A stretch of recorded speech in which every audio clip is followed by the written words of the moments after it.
Welcome to Car Shopping Questions and Answers. If you're car shopping right now, or you will be in the next 6 months, I want you to type me in the comments.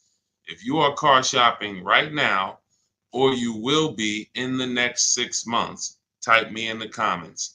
I'm here to talk to the people who are locked in, who care about their money for the next 30, 45 minutes about buying and leasing cars below market value. There's only three prices you can pay with any car. Market value, that's the price everyone pays. Negotiators pay market value. Above market value is people who just don't know how to negotiate at all, have no strategy. They're going to pay above market value. And then below market value. Below market value is reserved for the people with strategies, not negotiators. The reason we get below market deals is because we employ online strategies that are very easy to use, where we put dealers and banks against each other while we sit and relax at home. So start typing your questions. I do these live streams a couple days throughout the week to make sure you have all the answers you need to be able to buy, lease, and sell cars for the maximum money. And that's all we do here. So everything we'll be talking about is out of my new book. It's called It's called Cars from Home: 7 Steps to Saving Time, Money, and Avoiding Dealerships. It's 5-star rated, and you can get your copy for the next 30 minutes. It's part of my welcome offer for 75% off. It's normally $97, but if you get to my TikTok bio or my Instagram bio before 30 minutes is up, you got yours for $24. It'll be in your inbox in 2 or 3 minutes. I also have a comment on YouTube or in the Facebook comments for you to activate your 75% off. That's everything we'll be talking about today.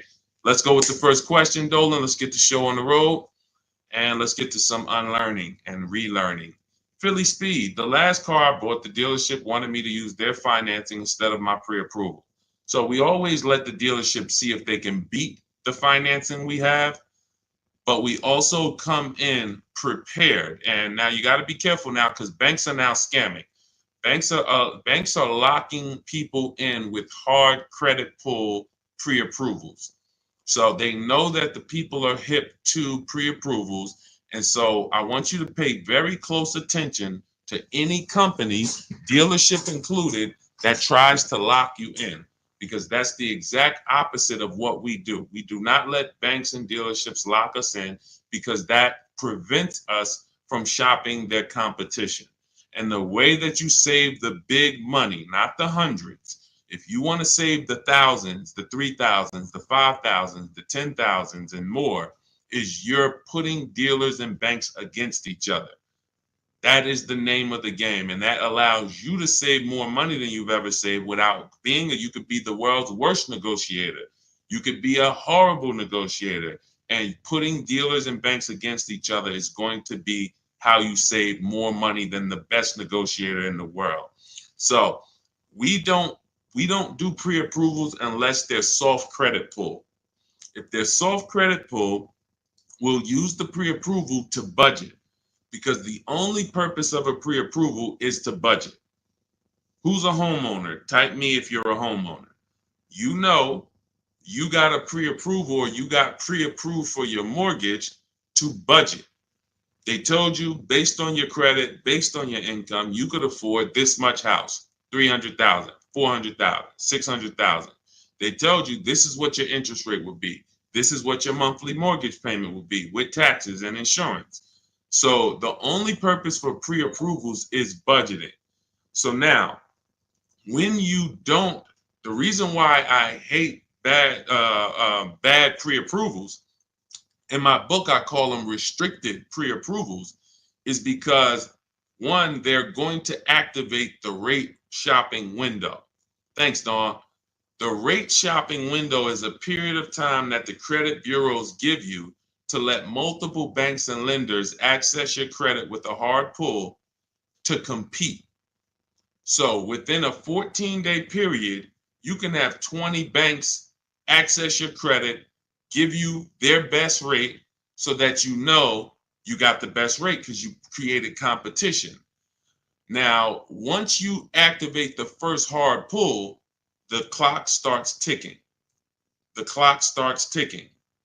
And when you start, even see, You think this is your bank. It's not your bank. You don't own it. We don't own these banks.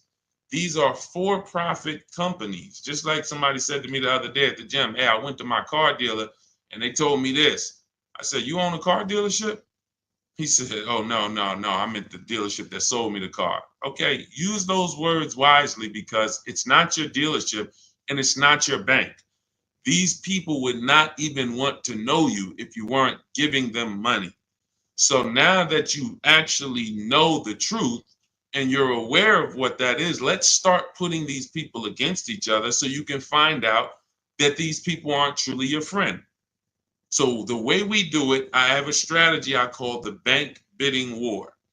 This is what the credit bureaus allow. Again, you can Google Experian rate shopping, and you'll see an entire blog post that Experian put together saying how they allow you to rate shop with the hard pull, and at the end of the window, as long as you have multiple lenders within that period of time, not multiple dealers, not dealers running your credit, lenders, independent lenders, banks, credit unions, you're fine. At the end of the window, it's going to weigh on your credit like one hard inquiry. So if one hard inquiry would have lowered your credit score 10 points, 20 hard inquiries are going to lower your credit score the same 10 points because they see you're shopping for your rate. You don't get penalized for being diligent. You get rewarded because they know if you're shopping for your rate, you care about the $2,000 and $3,000 and $5,000 in your loan that you could save by getting the best interest rate. So we do this after we find our car, Philly Speed, because once we find our car, first of all, let me say this one thing. We separate who we buy our car from who we get our loan from. These two different people, because whoever wins the bid gets our loan. Whoever wins the bid gets to sell us a car. It's not the same person. It's not the same companies. What's up, Sheila? Good to see you, Sheila. So this is so once we find the dealer who's going to sell us the car, they win the bid, used car, new car. We now lock that car up with a deposit. Now we come home, we do all our rate shopping online, banks, credit unions, online lenders. I have resources in my book where you have online credit unions. Let all these people compete. Then we call the dealer and we see if they can beat it. This is how we guarantee that we're not paying 7.2% interest when we could have been paying 5.9% interest. We're not paying 6.9 when we could have been paying 5.19. That's big money. And I know you haven't been taught that. You've been taught, oh, let me just focus on this, my monthly payment. That's one of the worst things you could do is being a payment shopper. Being a payment shopper, hey, give me the $400 a month for this car. We got a deal. That is one of the, and in fact, that's the first video I made on TikTok that really introduced me to the world. Is the worst thing you could do in a car dealership. Just say, get me to this payment, we got a deal. Payments they can manipulate. $400 a month on a loan is 5 years, $20,000 on a regular loan. There could be $30,000 on a lease, $35,000 depending on the car. On a lease, could be $18,000, $15,000 with bad credit. $400 a month is so many ways to get this $400 a month. So you don't want to be mixing these things. You want to separate your loan shopping from your car shopping. And it's easy when you're paying cash. Cash buyers don't make these mistakes. Cash buyers still overpay. They don't get, unless they're bidding, but they don't make the mistake of mixing their payments and thinking, wow, just because I got a good monthly payment means I got a good price on the car. Absolutely not. You could have a great monthly payment, but you paid a terrible price for the car. Two totally different things. That's why we separate them. Go ahead, Dolan. I see a lot of questions coming in. Let's go. We'll keep more coming. Let's go. You ever had bad? Okay, let's go to the next question. I don't even know what that means. I don't even know what that means. Go ahead, Dolan. Next question. Maybe it was a typo.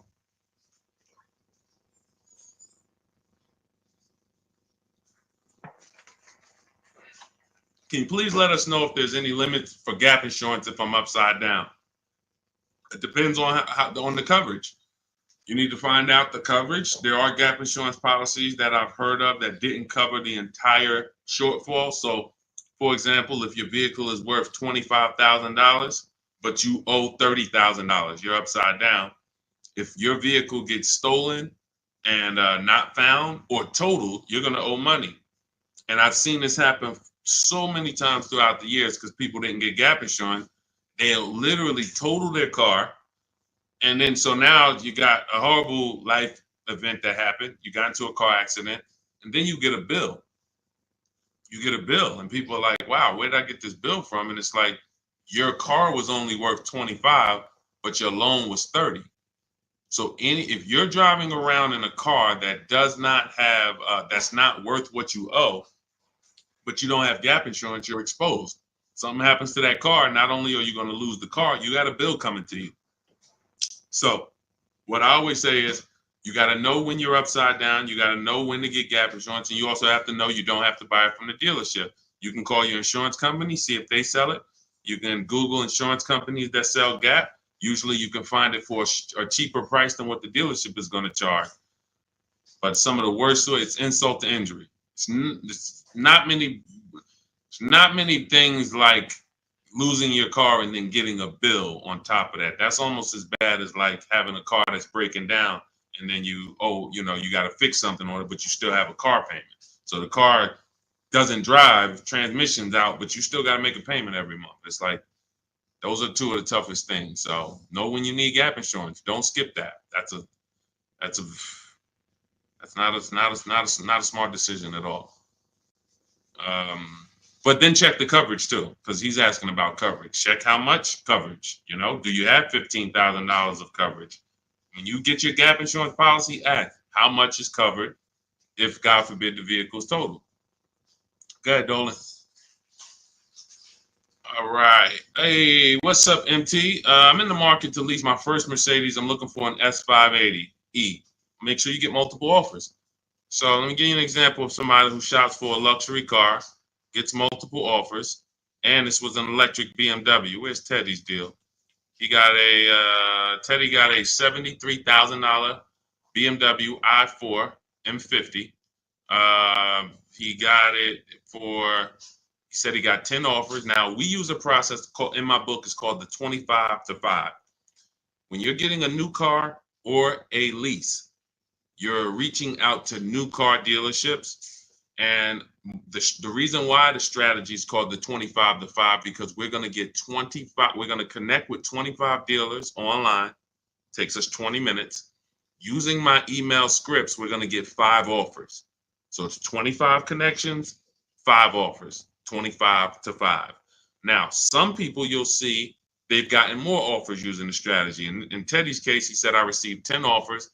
I only used the scripts provided. Closed on a 2024 BMW, $73,000 MSRP, $856 a month. Now, here's what I always say, and Teddy is going to confirm this. When you properly shop multiple offers, you are going to see a wide range. If you shop the right way, your best offer should be $150 to $200 apart, at least that different. So your highest offer should be at least close to $200 apart from your best offer. And sometimes it's even more than that. So in Teddy's case, you can see the dealer's initial offer came at $937 using the counter offer calculator, which I have in my book. You get access to this calculator where we put all our offers in, and then it spits out the counter offers based on the best offer we received. He said I counted at $829. He came back at $856. That's where he closed the deal at. So $856, $73,000 vehicle. That's a 1.1% lease. The way you judge your leases is you divide the monthly payment into the total MSRP, and that gives you what the percentage is. So he got a 1.16% lease. But here's what's very important. My highest offer during this process from a different dealer was $1123. $1123, even after his counters. So when I tell you that 80% of dealers are overpriced, had he been inside that dealership that was $1123 trying to negotiate, it would not have mattered how great of a negotiator he was. The $1123 dealer is not coming down to $856 because the $1123 dealer is an 80% dealer. They're not going to sell the car if they can't make a certain amount of money. And that's what the 80% do. They'll discount and say that's the best we can do. They're not lying to you, but it's not the best their competition is willing to do. So if you're in a dealership that's an 80% dealer, this is why I said at the beginning of the stream, negotiators lose all the time.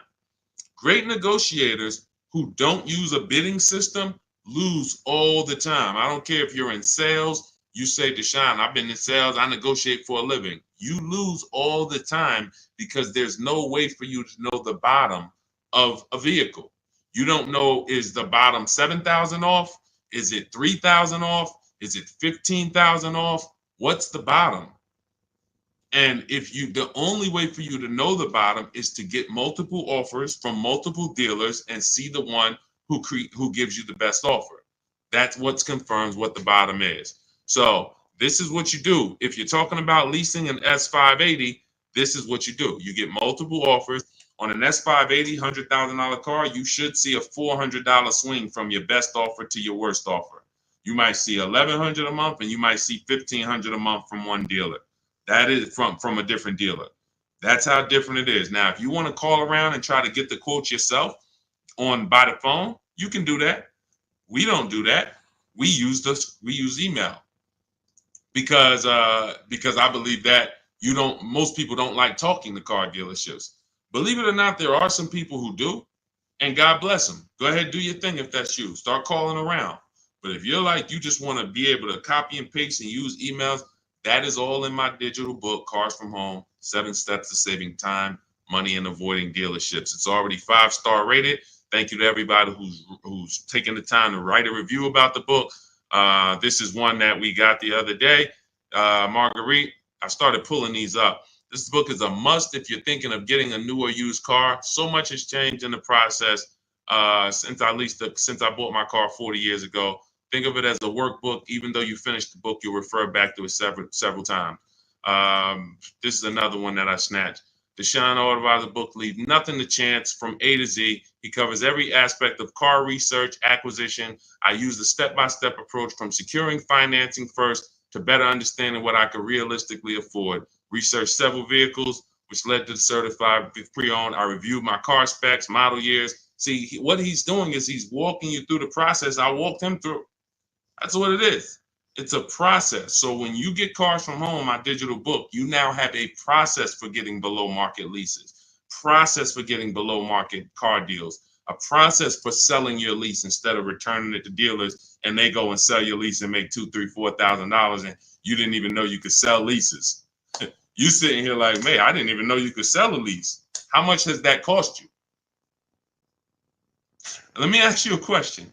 You're like, Deshone, I didn't even know you could sell a lease. How much has just that alone cost you? If you don't know you could do it, you certainly don't know how to do it. There's still you listen, honestly, you might have been taught you can't even sell your car without the title. Who was taught that? I got to have my title before I could sell it. And I know this is true because when I was at the Mercedes dealer, people would walk in and the guy would be like, Deshone, is that the new one? I said, yeah, that's the new, the 20, whatever. I said, all right, as soon as I make my last payment, coming back to see you for that. I know. Most of the people are not going to admit it, but they didn't know. They don't know this stuff. So the reason why we have to get, I'm talking to you who are honest, who are willing to be honest and willing to take the bad news, because that's how we change. You cannot, if you won't admit that you didn't even know how to sell a lease, then how are you going to get to the point where you can sell leases and make $2,000, $3,000, $4,000? See, I always meet people with bad news because I care about your car deal. I'm not the person who meets you and says, hey, Milton, you're doing a great job. Brandon, Rindy, you guys are just doing a great job buying these cars. Look at your deals. Wow, you're getting 1% leases. Wow, look at all these offers. You're getting $5,000, $10,000, $15,000 off on all of these offers. Great job. Oh, man, look at your pre-owned car. You got a huge discount. Originally, this car was $50,000 and you got it with good mileage for $26,000. Wow, you got a great discount on this pre-owned car. That's not how I'm meeting you. That's not how I'm meeting you. I'm meeting you. You don't even know that you should be getting the new price of a used car. You're looking at a used car. Duh, I'm looking at a 3-year-old car. Deshone, how do I know if this is a good deal? Well, we need the brand new price. What was that car brand new? Was it 50? Hey, when I was looking at my Infinity truck, I was buying an Infinity truck 2 years ago. I was looking at 4 white ones. 4 white ones. They were between $30,000 and $32,000. Now, most people would have just said, "Oh, well, let me pick the best one." Close my eyes, did a roulette, and they would have got in trouble. Why? Because I know, which is what I teach you in my book and what I teach in these streams, you have to get the new price. So now I get the new price and I find out one of the vehicles brand new was 46, one was 48, one was 52, and one was 54. Brand new. So all of those cars, when they were 30 to 32, they look similar. Oh, they look so close in price. But once I understand that, oh, this one's 46. That one has $8,000 more equipment in it. The price became far. It became clear what value was the best. Somebody would have picked the $46,000 car and said, "Oh, well, that one they were asking the lowest price." Meanwhile, for $1,500 more, you could have got $8,000 more equipment. This is value. So these are the things when I meet you, this is how I come. Deshone, I know I made a lot of mistakes. I'm willing to hear the bad news so I can get to the good news, so I can stop making these mistakes. That's all we're here for. And if you could take that, then we're going to be fine. You're going to be just fine. I can help anyone get below market deals who's willing to unlearn. That's it. If you're willing to unlearn, you're good all day. Okay, so that's what you do, MT. Get bids, multiple bids. You need to get at least 5 bids for that Mercedes before you make a decision. Once you get the 5 bids, you'll have a clear winner. That's who you do business with. Go ahead, Dolan. And matter of fact, let me show this Mercedes discount too. Just so you know, MT, we just had somebody who got a Mercedes. And just so you know how much money is in there, you got to zoom in on this. But this was a $79,000 Mercedes electric one, just like the one you're talking about getting, except this is an EQE. And Milligan got $27,000 off. That's 20. Let me put that back on the screen. If you're on Instagram, if you're on YouTube, you can see this. $27,000 off. So I don't want you going in there thinking that, hey, if I could get $5,000 off, that sounds like a deal to me. Well, unless you get multiple offers, or you could leave a lot of money on the table, you'll end up overpaying by like $15,000, $20,000 and never know it. Go ahead, Dolan, shoot that next one up. All right, welcome to the new people who just jumped on. This is Car Shopping Questions and Answers. We're doing rapid fire Q&A. Any car question, throw it up, type it up. Dolan will pull it into the screen. And shout out to the people who have liked the broadcast. Hit that like button. It means a lot. You make sure you run once you do that, you let the algorithm know we're talking big money over here. All right, ID Corals, what's the most discount seeing on a RAV4 Premium? You're feeling for the bottom. That's a losing strategy. So when I look at a vehicle like Tiffany's vehicle, Tiffany, look, she gets a Mazda 2024 CX-90. Her best offer from all of her bids was $6,530 off. At the time last year, Eddie got a Toyota 2023 hybrid Camry. Those were hot. His best offer at the time was $2,086 under MSRP. That was a time when people were still charging over MSRP for some of these hybrids and some of these Camrys. So you don't know what your offer is going to be. I wish I could tell you that, hey, a Jeep Grand Cherokee, if you get $7,000 off, that's the bottom. A BMW X5, if you get $6,000 off, that's the bottom. No one knows. And frankly, there's never going to be a way to know. The only way that you possibly could know is if you're in our network and you see people who make a deal. I'll give you an example. If I see Ansley picks up his QX, his Infinity QX 60.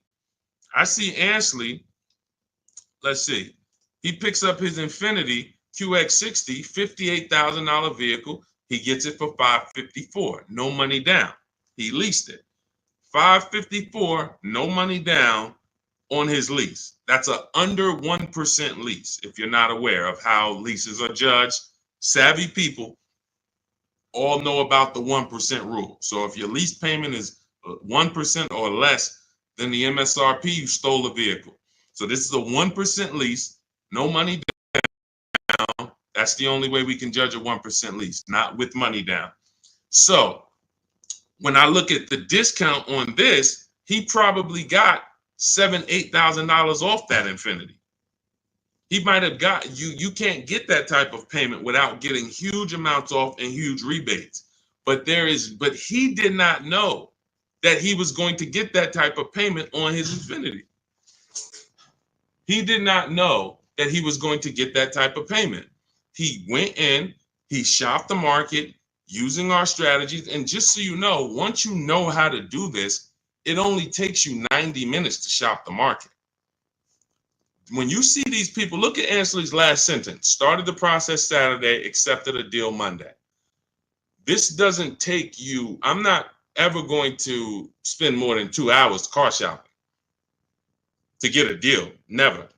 90 minutes tops, I'm going to get a below market deal on anything. So when you look at the process of using a computer, this is what they're made for. See, the problem is you're just not using computers. You're not using the internet. You use the internet for Amazon, don't you? Don't you use the internet to shop competitively from Amazon, to go on websites when you need to buy something big? You're going to the internet. But when you need to buy something like a car, you're going to the dealership, not the internet. When every dealership in America has a website that you could be reaching out to them and making them compete. But no one knows what the below market deal is going to be, Cora. It's just ID corals. There's no way to know. We have people who, you saw Milligan, her below market deal was $27,000. It depends on the vehicle. That was an electric Mercedes. Sean's below market deal on a F-150 Lightning that he got was $20,000 off. Where's his deal? Look, Kimberly, she got a Maserati. That particular Maserati, the below market deal was $20,000 off. But as I said, Sean, $20,000 off. But Tiffany was $6,500 off. So when you see on the Mazda, so it's different for every vehicle. You have to understand that. And there's no way for you guys to know that. Unless you're in our group and then you see somebody get a car that you want and you're like, wow, if he just got 20 and he did that work, then I know the below market deal is 20. Let me go get it. But you still got to send your offers out. But there's no way to know. And when you try to guess, you get in trouble. That's what negotiators do. That's what negotiators do. They'd be like, all right, I feel like I got 7,000 off this. I think I did good. What if you could have got 12? What if you could have got 17? You're not doing good. All right, go ahead, Dolan. Absolutely applies to used cars. Our system in my book, somebody said, does this apply to used cars? Our system in my book is below market used cars, below market leases, and below market new car purchases.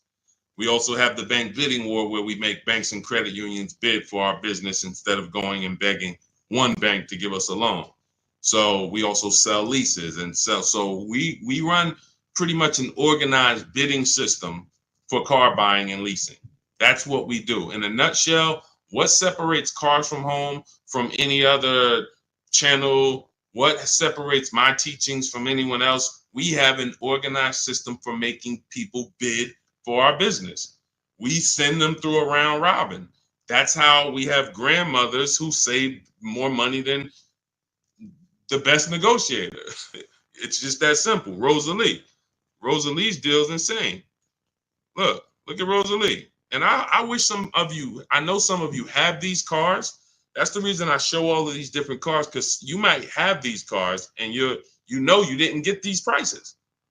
So that should be a wake-up call when I show all these cars, Jeep Grand Cherokees, QX50s, Mazda CX90s. Some of you have these vehicles. And you can look at your deal, look at your paperwork, look at your selling price. Look, do you see any rebates included? Look at your price and be like, you'll see, man, I didn't get these prices. She got a 2024 Infiniti QX60, $59,000 vehicle. Look, her payment is $592 a month. It's a $59,000 vehicle. Some of you lease this vehicle, you put down $5,000 and your payment's $500 a month. She put down nothing. So this is below market. I told you at the beginning of the stream, it's 3 prices that you can pay for any car. 3 prices. Market value, that's what negotiators pay.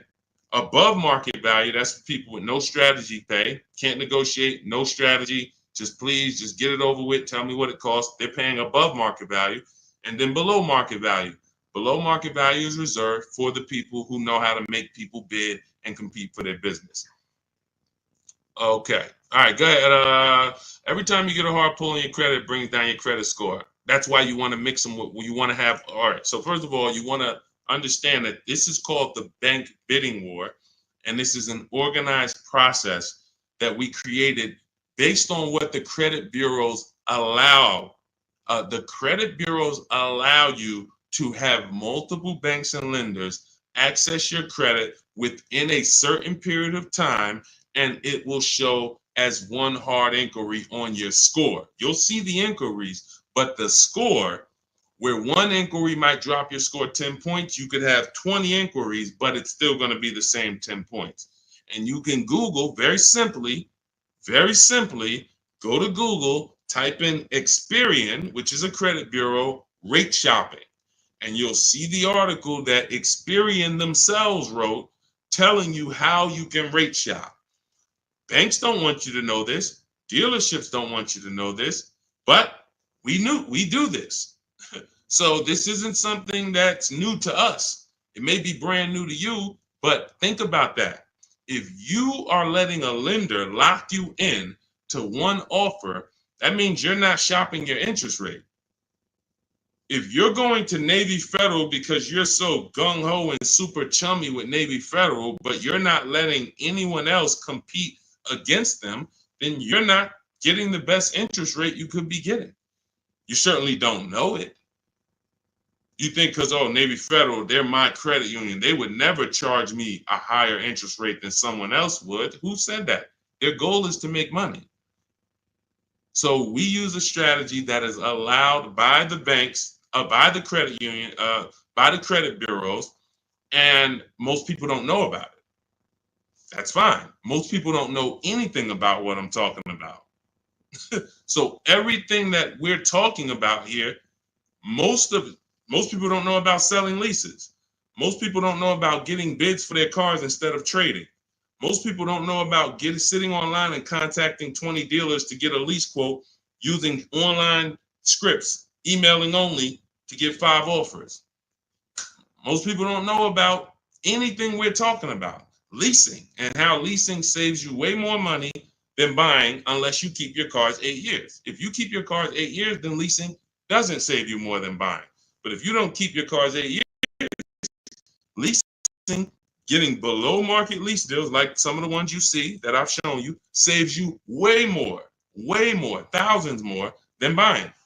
Most people don't know any of this. So it's not about that. It's about, will you know it, Dawn?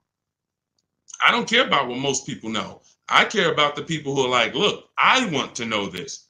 I want to know how to make sure I shop for my interest rate and don't let the dealer shop for it for me, or don't just let one bank give me their offer.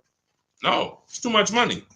You know the difference between, and I want to pull this up, the difference in interest between on a $40,000 loan, $40K loan, what's the difference in interest from, let's say, 5.9 to 7.9%? Because we're so busy talking about the money on the car, but we totally overlook the money in the loan. And we don't.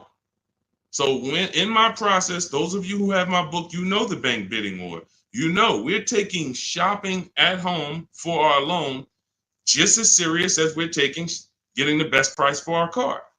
So look, on a loan period, 5-year loan, interest paid on a 5.9%, 5.9%, hold on, interest paid at 5.9 is 15.8, difference is 4,000.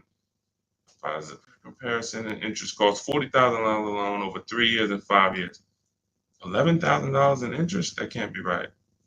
Interest paid is that can't be right. Hold on.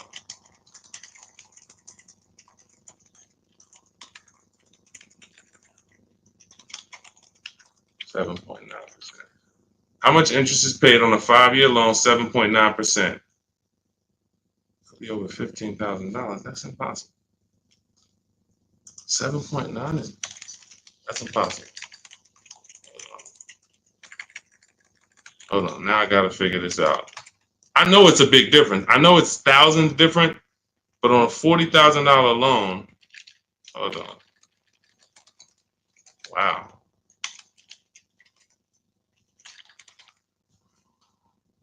All right. So if I put in a $40,000 loan, 60 months, 7.9% interest, 0 down payment. Forget about sales tax. Let's see, calculate. All right. Principal, interest.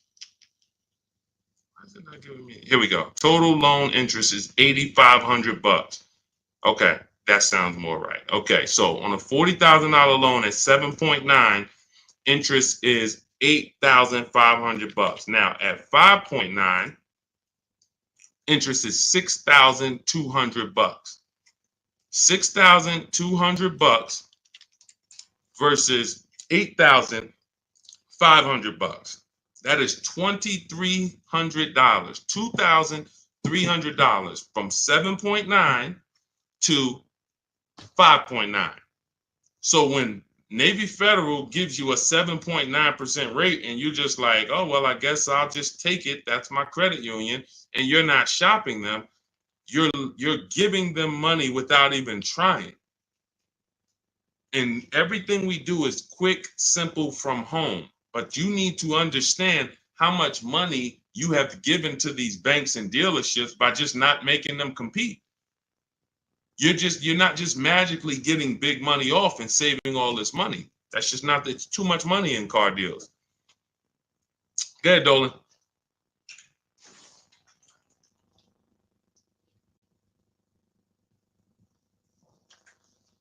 See, I see a lot in a lot of these questions. What I'm seeing is people trying to feel for the bottom. You don't want to use competitive strategies. You're not going to get there that way. Michelle, what's a good APR on a 2014 car? First of all, a 10-year-old car, you shouldn't have a loan. In my book, I teach something called the rule of 72 and the 10th birthday. 72 months is the longest loan you want to take on a car.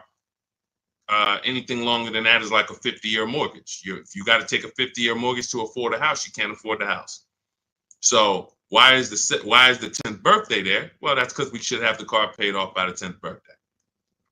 In true affordability, you can do this. If you can truly afford a car, you can do this.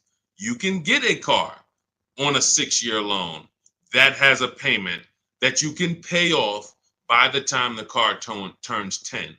You know who can do this? People who are buying cars they can't afford.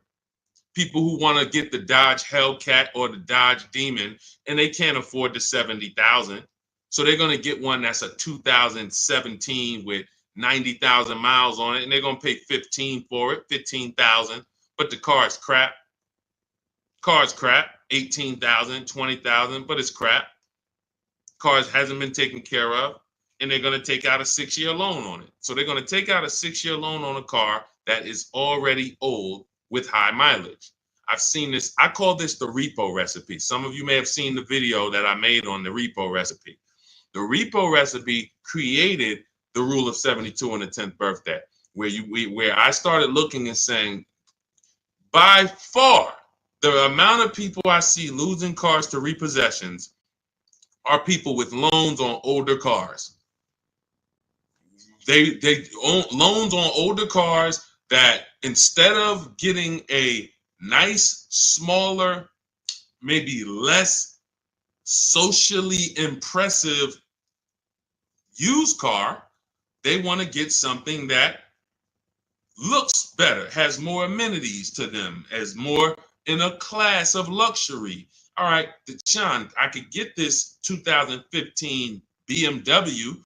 It's it has 90,000 miles on it. They only asking 14 grand. It's a horrible decision unless you can pay cash, because all you're doing is investing in a car for 5-6 years with payments that is already due for repairs. At 10 years old, the car you're asking about, Michelle, is already due for repairs. This is the age of the car. This is the age of the life cycle of the car where repairs should be normal. 10 years old, the car should be paid off. And every 2 years, you go to your mechanic. Hey, what does it need? They say, okay, hey, you got to put 1,000 into it. You got to put 800 into it. No problem. Here you go. Let me keep my car running. That's the age of repairs. But when you're starting a fresh loan on a car that is in the age of repairs, this is what I call the setup for the repo recipe, because you're going to now get this payment, $400 a month, $300 a month, $500 a month, whatever it is, and you now have a surprise. Hey, car's breaking down. Hey, what's this light flashing on my dashboard? Hey, what's this going on? What's this sound I'm hearing in the back? That's because you bought a car that is in the age of repair and you just bought it like it wasn't. See, if you drop cash on it, 15 grand, I don't got no problem with that. Because now you're going to say, all right, Deshaun, I bought an older car, paid it off, but I'm going to put some money to the side just in case things go wrong. Perfect. But when you're making your car payment and you're paying your insurance and you're putting gas in the car and you have to do an oil change, and then something breaks and it costs you $2,000, you're gonna see the repo recipe, because you're gonna be like, wow. And God forbid something major happens, like the transmission goes, or a head gasket goes, or the engine goes. Oh, forget it. Now you're sitting there with a $400 payment on a 10-year-old car that literally you still owe $16,000 on, and it doesn't even drive. You need an engine. Happens all the time. I've been seeing it happen since 2006 when I got in the car business. And what's the reason? Older cars, long loans. Let's get these older cars, instead of being frugal and saying, all right, I could afford $300 a month. Let me go get an inexpensive, smaller used car that I can get something that's 5 or 6 years old, where it'll take care of me. It's not going to have all the bells and whistles because I don't have the budget for that, but it is going to be dependable. It is going to get me from point A to point B. It will allow me, it won't surprise me. I'm not going to come out one day to go to work and the car is broken down on me. Now I'm calling out of work and I got to call a tow truck and all of this stuff you're going to have with this 2014. So these are the things that I speak to my family about, to my friends when I was in the car business. These are the things that I would speak to people about, Michelle. A loan on a 2014 is a horrible idea. I can't even tell you what a good APR would be, but if you had said what's a good APR on a 2020, I can tell you we need to bid that out. We don't know what a good APR is. Is it 5? Is it 4.9? Do they have a special interest rate, 1.9? What's the best we're going to get? We're going to put it through a bank bidding war process, and we'll see. That's it. But a 2014, that's just too old of a car to have a loan on. Go ahead, Dolan. Everything I'm teaching is inside my new digital book. If you want the entire blueprint of everything that people like Pierre have used, people like Zafrina have used to get these below market deals, Teddy, people like Jared, look, Greg, some of you know Greg, he got his EV6 Kia, $56,000 vehicle, $527 a month. Everything that these guys have used and girls have used to get these below market deals is in my new digital book. And you can have it for 75% off. That's my welcome offer, but it's only for 30 minutes. After 30 minutes, it goes back up to $97. So if you want yours for $24, head to my TikTok bio now or my Instagram bio, click the website link there, and then click the button that says 75% off new book. Get there before the timer so you can get your $24 book instead of a $97 book, even though it's worth it at $97. And if you're on YouTube, I have a comment for you, a link for you in the chat, and then I have a link for you guys on Facebook. But that's for those who want the blueprint. It'll be there. And make sure when you get your book, you screenshot the thank you page, because it has my support team's email on there, just in case you type your email wrong. Want to make sure you can reach out to support to get your book. Go ahead, Dolan. Does your book go into detail about cash purchases? Cash is simple. It's just simple. You're using one step of the bidding process. If you don't have a car to replace, then you're using one step. If you have a car to replace, then you still be doing the equity assessment to sell your old car. You just wouldn't need the bank bidding war because you're not financing. But for sure, if you use you'd be using the same process that Milligan used. Milligan used to save $27,000 off her car. Pierre, he got his pre-owned Mazda. He got 20% off certified pre-owned CX5. Used the perfect budget calculator. Spotted this best deal of similar listings, and then he knows how to get the original price to make sure that he got the biggest discount from the new version. Somebody like Vincent. Vincent gets a Lincoln. He wanted to get, what I like about Vincent is he got more discount than he went in to get. I can't even see all of these people. Here we go. Vincent, he said, I bought a 3-year-old Lincoln Corsair, under 45,000 miles. He targeted to get 30 to 35% off original MSRP using the multiple marketplace strategy in my book. He got a 43% off MSRP, original MSRP. See, that original MSRP, that's different language. That's language that you should be using when you buy a pre-owned car. There's no pre-owned car that you should be buying from this day forward and the original MSRP is not in your language. It just makes no sense. How do you know what the price is if the price you're paying is good or not? What are you basing it off of? Market value? What the other ones are listed at all? That doesn't matter. What matters is how much was that car originally? 60,000? Okay, now they're offering it for 30. It's 50% off. How much was this car originally? 52? Now they're offering it for 30. Okay, what's the better discount? That's what matters with a used car when it comes to getting the best price. Now, that has nothing to do with getting a quality car. We have different steps we take to get a quality car. You got to get it. You have to check the Carfax. You have to look at the title. We don't want salvage title. We don't want frame damage. We don't want rebuilt titles. We don't want rentals. So you're checking the title. We're looking at accident history. We're looking at service records. We're checking to make sure that there's no bad data on that vehicle. It doesn't have electric problems, doesn't have software problems. We do all of this in literally 15 minutes. That's our steps for making sure we don't get a bad used car. But when it comes to pricing, you must know the original MSRP or you can't, nothing else matters when it comes to used car pricing. So that's all in my new book. Grab your copy. You'll have the entire blueprint for how we do this. Go ahead, Dolan.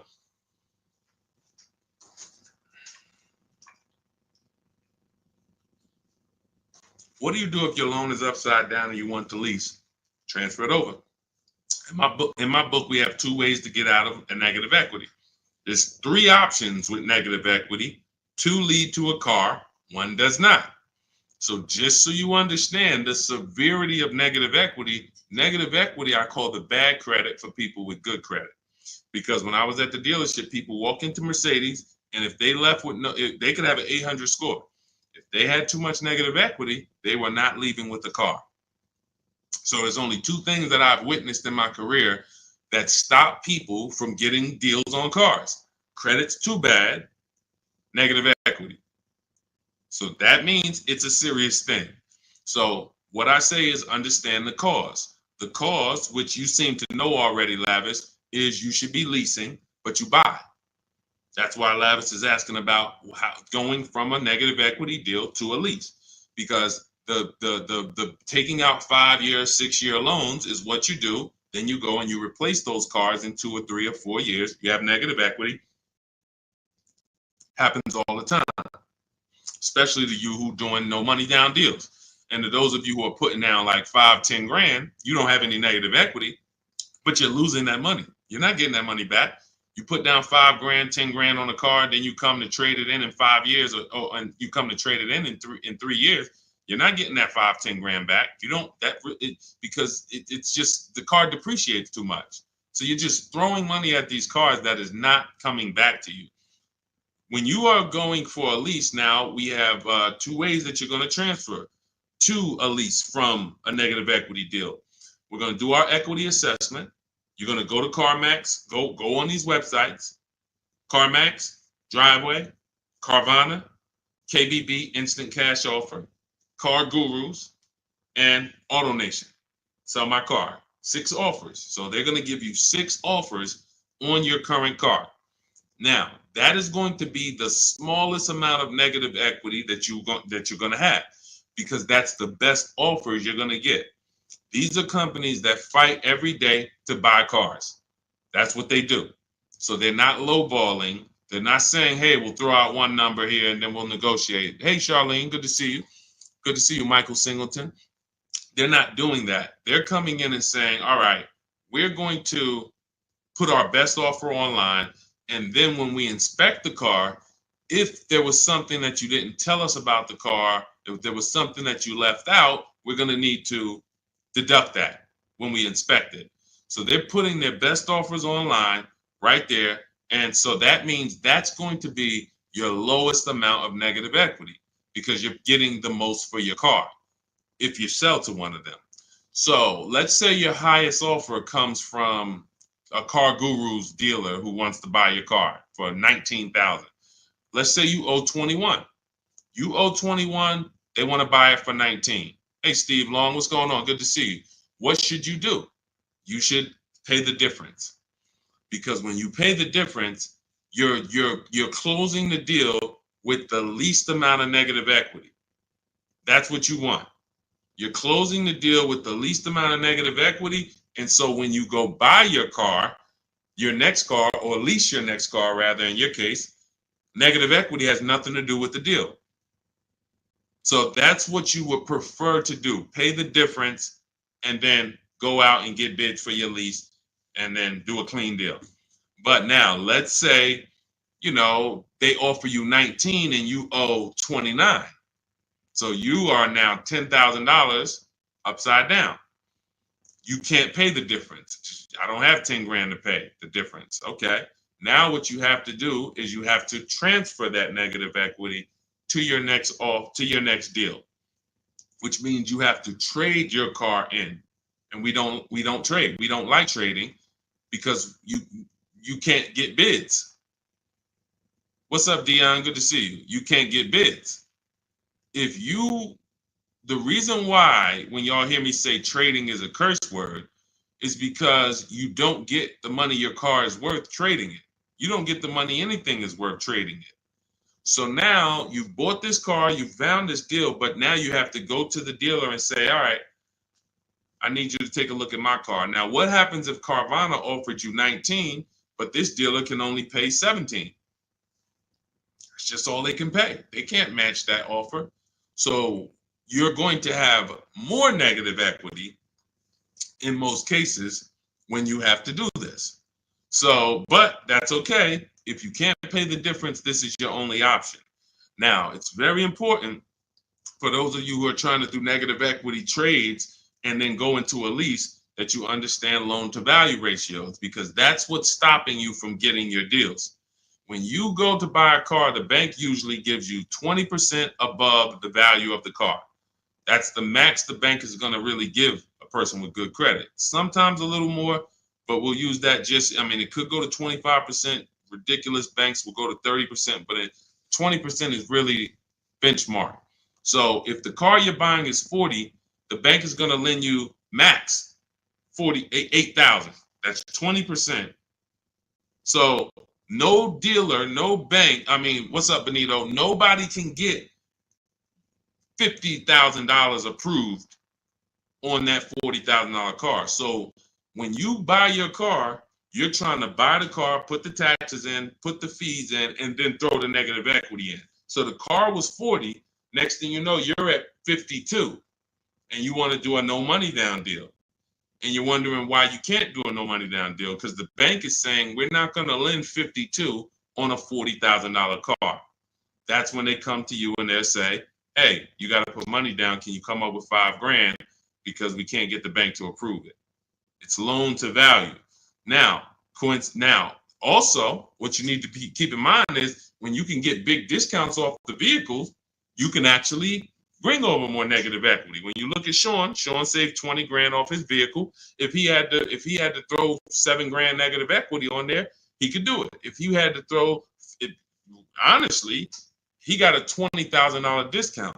If he had to throw 20 grand of negative equity on here, he could do it. Payment's going to be high, but he could do it. It wouldn't affect the loan to value ratios because he got a huge discount off the vehicle. We talked about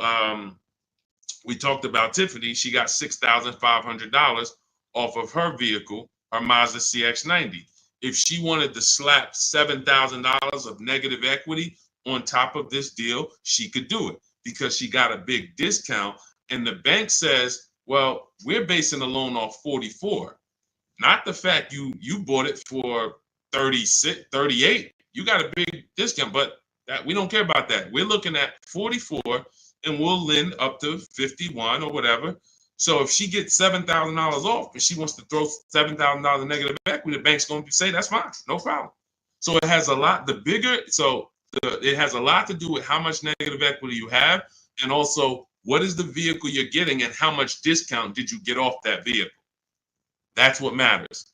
So make sure you understand what's causing negative equity, which is for you. So because, like I said, Lavish seems to understand she's going into a lease, but the cause for negative equity is buying cars when you should be leasing.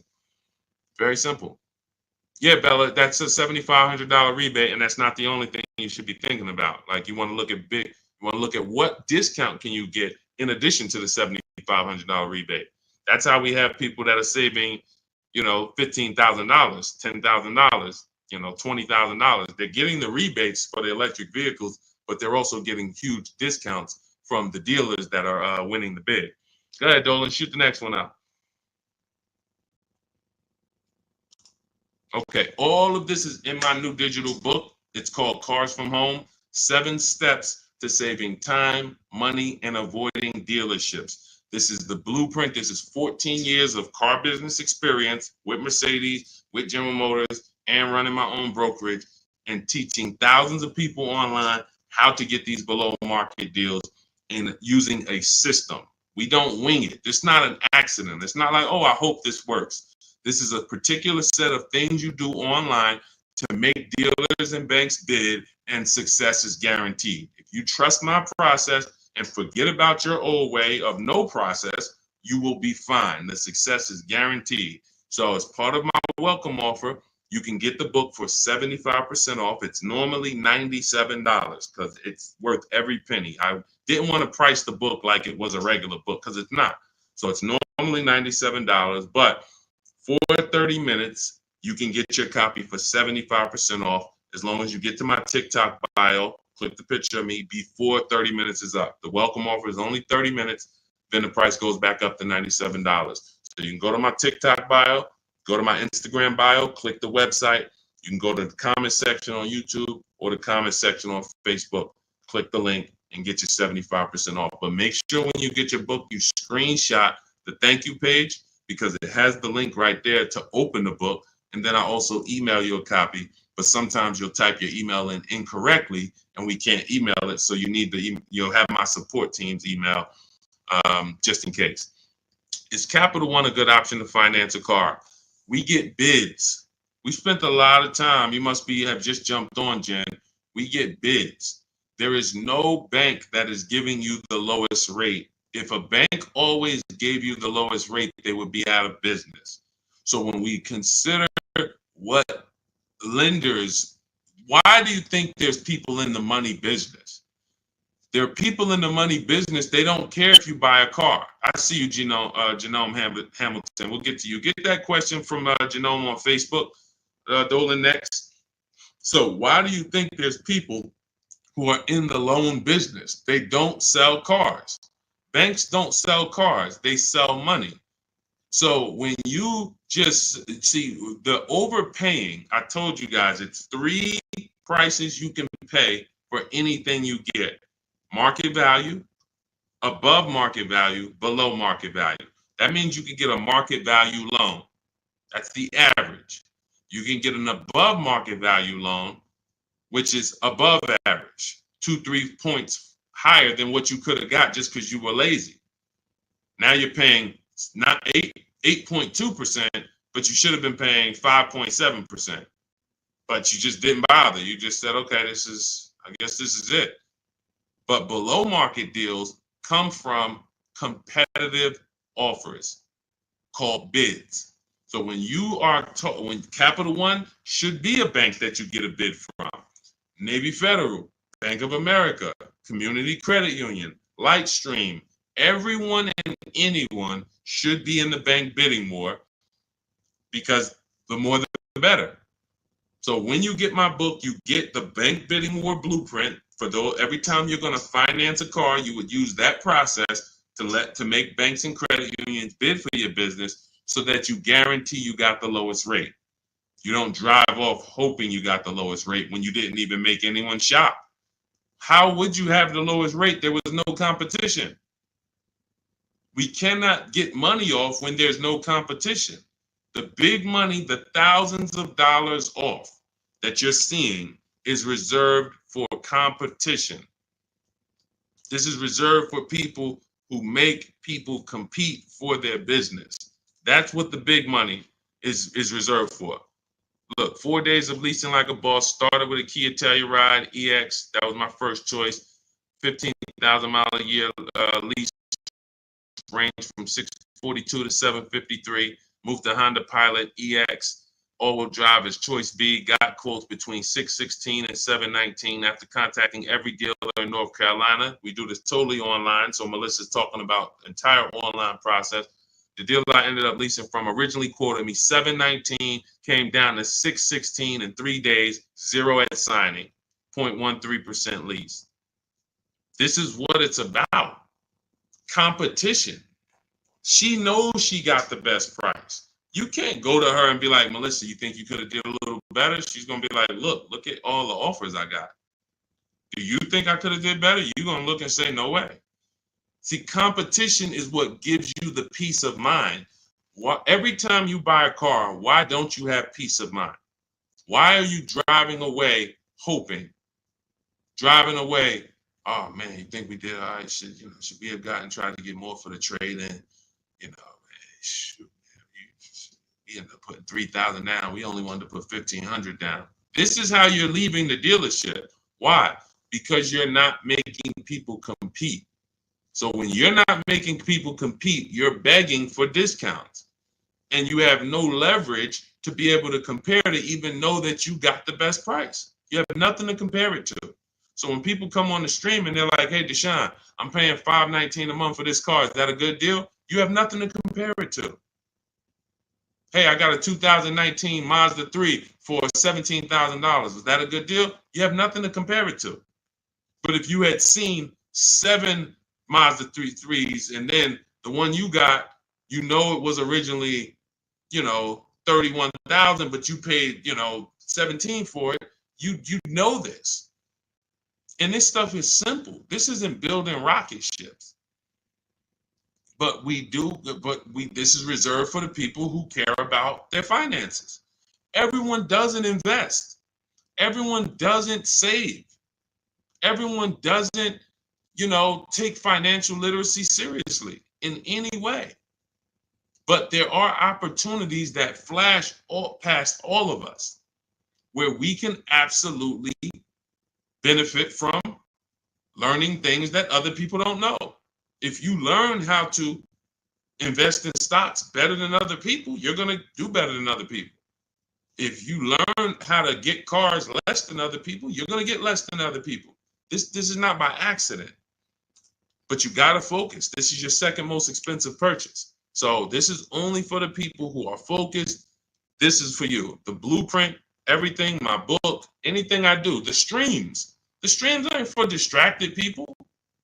We can't do nothing with distracted. There's people on here right now. They've got me on one channel, playing video games on the other channel, and then eating with another hand. And they think it's hard to win like that. And we're going to talk about a $30,000, $40,000, $50,000 transaction, and you're not even really focused. So I want the people who are focused to understand your success is guaranteed. Just by being locked in, your success is guaranteed. Because we have a process that you can trust that you no longer have to wing this car buying thing. I've been in this thing since 2006. Car buying is very predictable. New cars, used cars, leases. There is nothing a car salesman is going to say or type to me or send to me in an email or send to my people that I haven't seen before. I used to have to send those same emails, copy and paste them. It's so predictable. So once you understand that, you'll understand why we're able to get these deals. All we're doing is putting people against each other. Simplest terms. Simplest terms. But we do have some advanced stuff when it comes to leasing versus buying. Obviously, this is more advanced teaching that people don't understand. But getting the money off, it's competition. Competition. Go ahead, Dolan. Shoot the next one in. Jerome Hamilton, if I get a GM employee discount, can I get a better lease? Who knows if they're going to really give it to you? See, the problem is when you walk in and say, hey, I got a General Motors discount. All right, here, let me work you up these numbers. All right, it's $601 a month with $2,000 down. Oh, that's the GM price? Yeah, that's the GM price. How do you know that? How do you know the GM price? How do you know it's not $3,000 in rebates that I'm holding back? How do you know it's not $3,000 in rebates and I'm only giving you $1,000 of it? Here, hey, I also we have $1,000 rebate. I also put in there for you. Oh yeah, you did with the GM pricing? Yep. You don't know. You don't know. So no matter whether we get X plan, GM deal, Mercedes fleet, does not matter. Multiple offers, because when you get multiple offers, what you're going to see is that some people are not going to give you the GM discount. And some people are not going to give you the rebates. They're just not going to do it. It's in their DNA. An 80% dealer is going to try to make everything they can make. I'm not giving this guy the $2,000 rebate. Wow, come on, I'll sell his car to somebody else. So now you're going to deal with an 80% dealer and hope you can get a deal. No. Once you see the 20% that says, here's your GM discount, and here's a $3,000 rebate, and here's the price. And then you compare it to the others, you're going to see, oh, those guys were trying to get over on me. Of course, that's what they do. That's what they do. 100%. Go ahead, Dolan.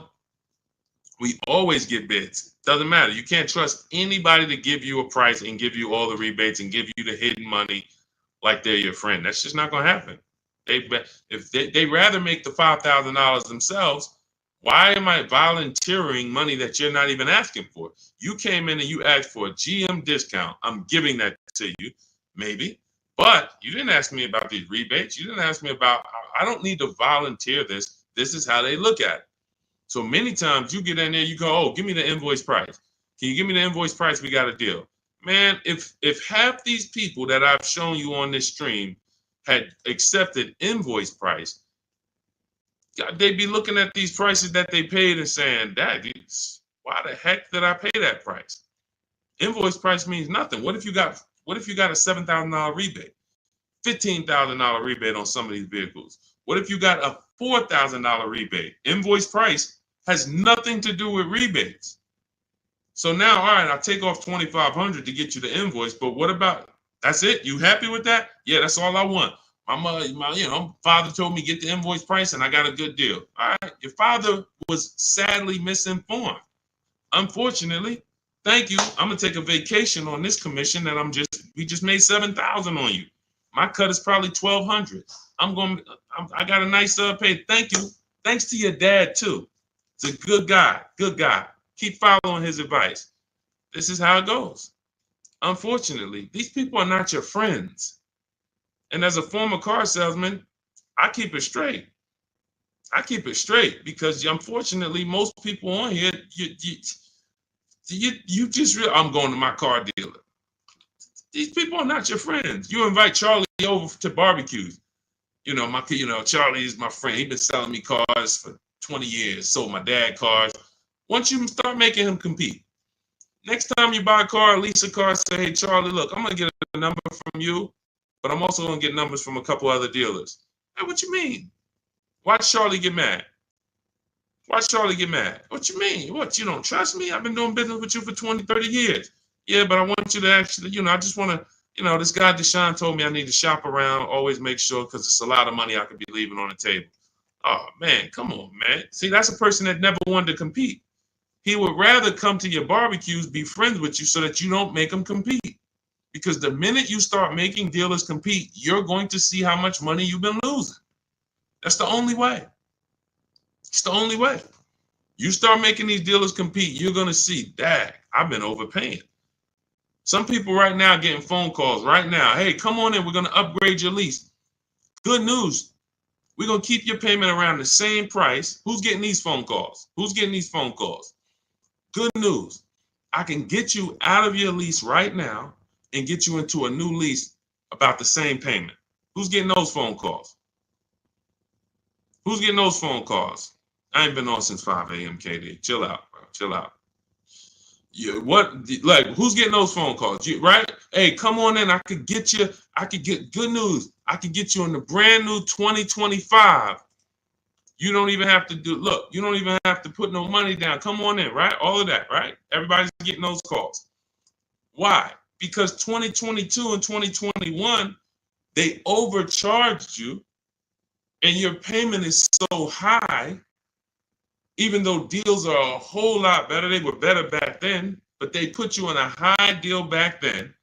Now what they're trying to do is keep you in that high deal, hoping you're used to it. And they want you to think that's normal.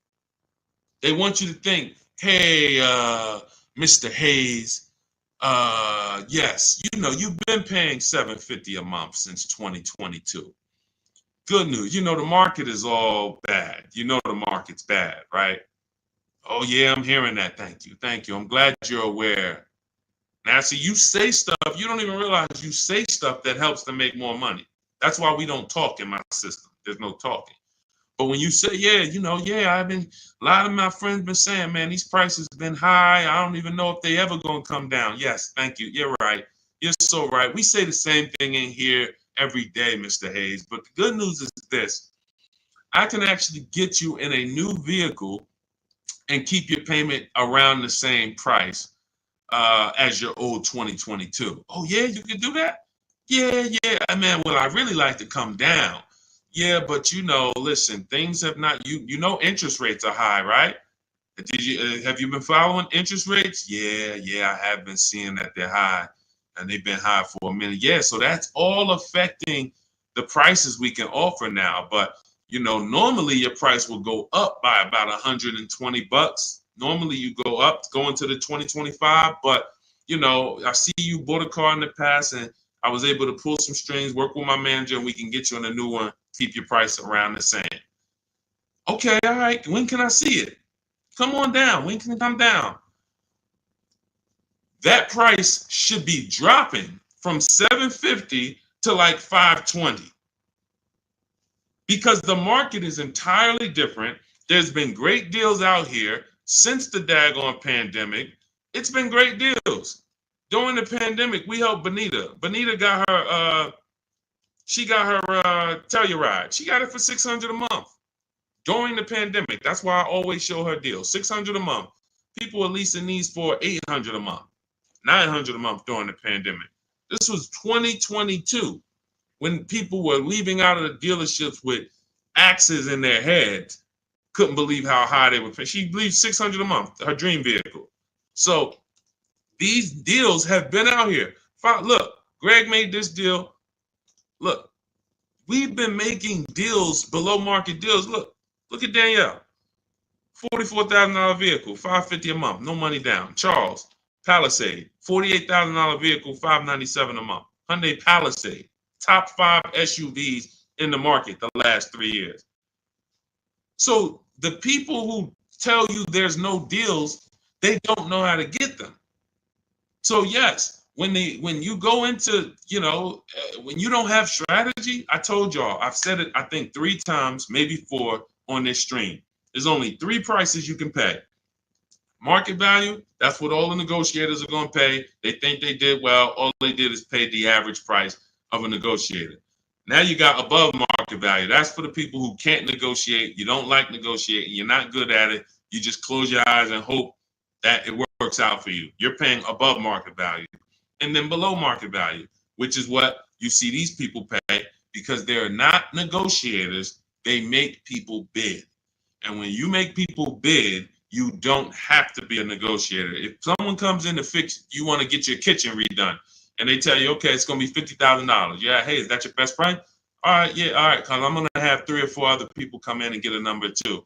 Okay, well, I might be able to get you from like 50 down to like 45. Okay, it's all right. I'm going to have another person come. Another person says, I could do it for 41. Another person says, I could do it for 60. Okay, another person, I could do it for 42.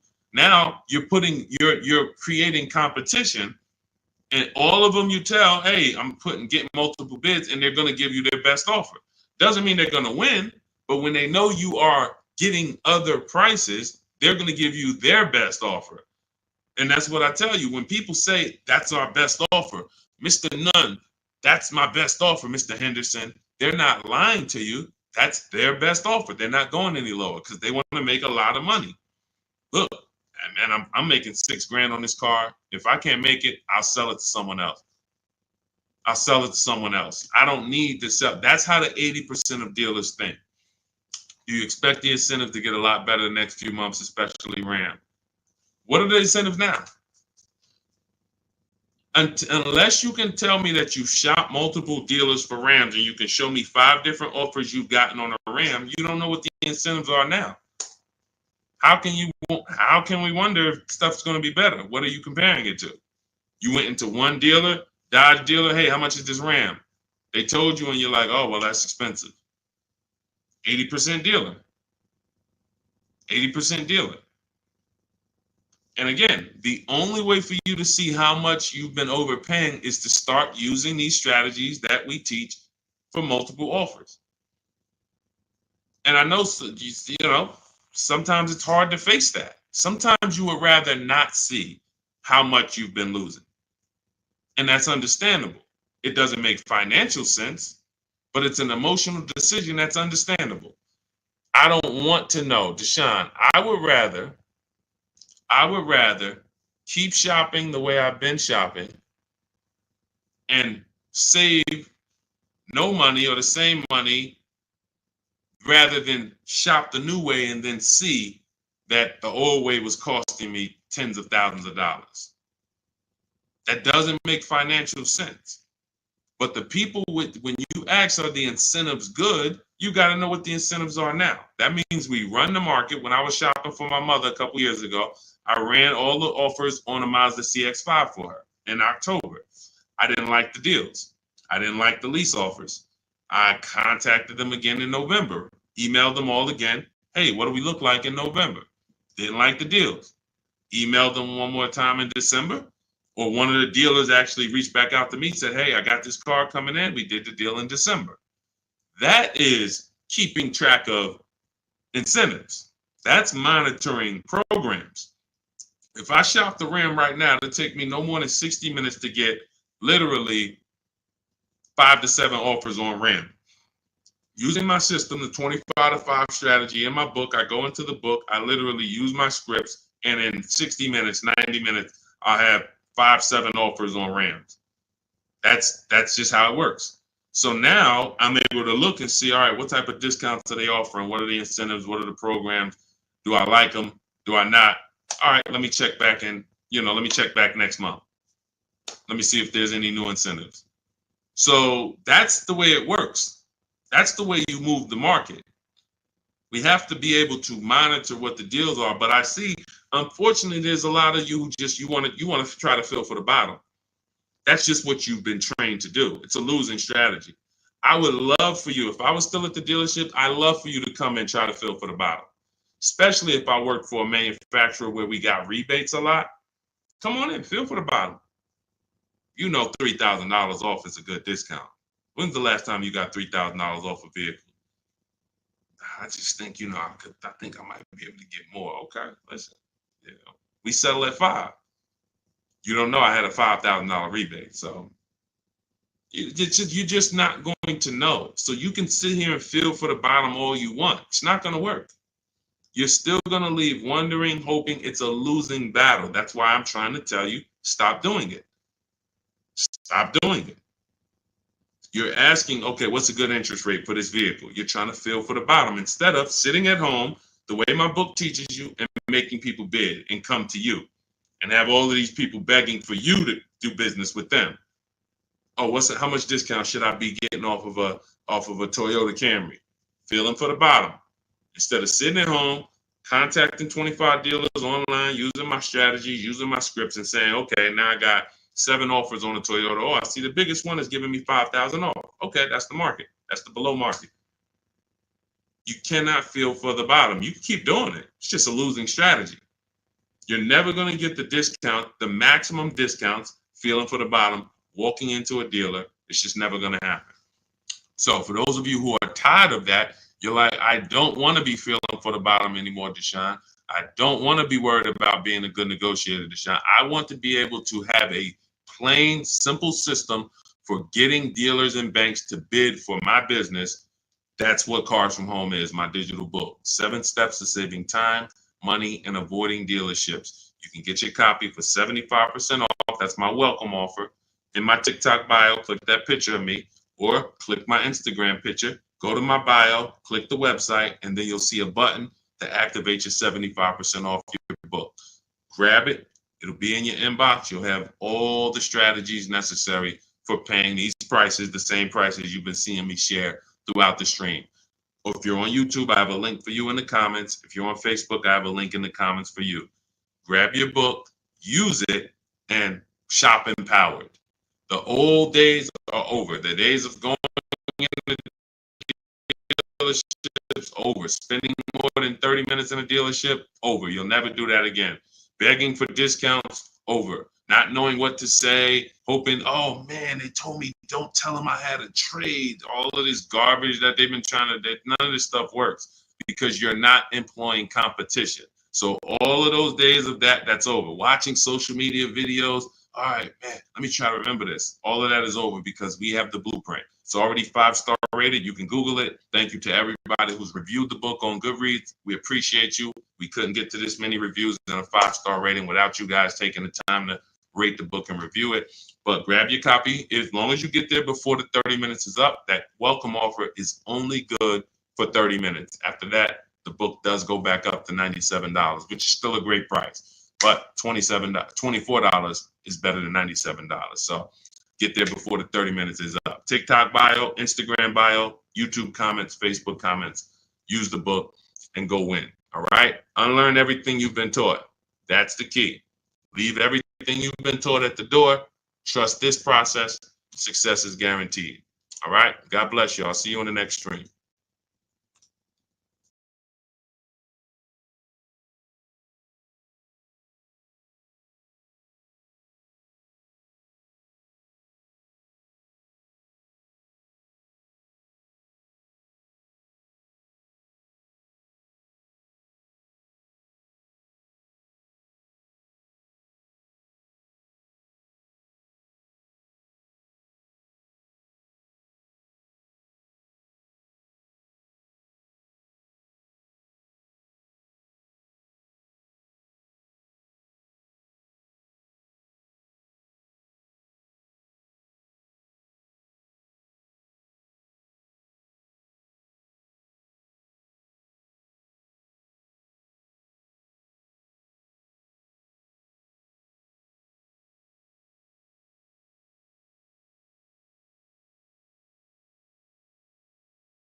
Look, so we're explaining how you can take negative equity. If you get a car that you end up getting with a big discount, you can bring the negative equity over. And this Ionic deal, when this person shared it with me that they got a couple days ago, they got a $49,000 vehicle for $325 a month.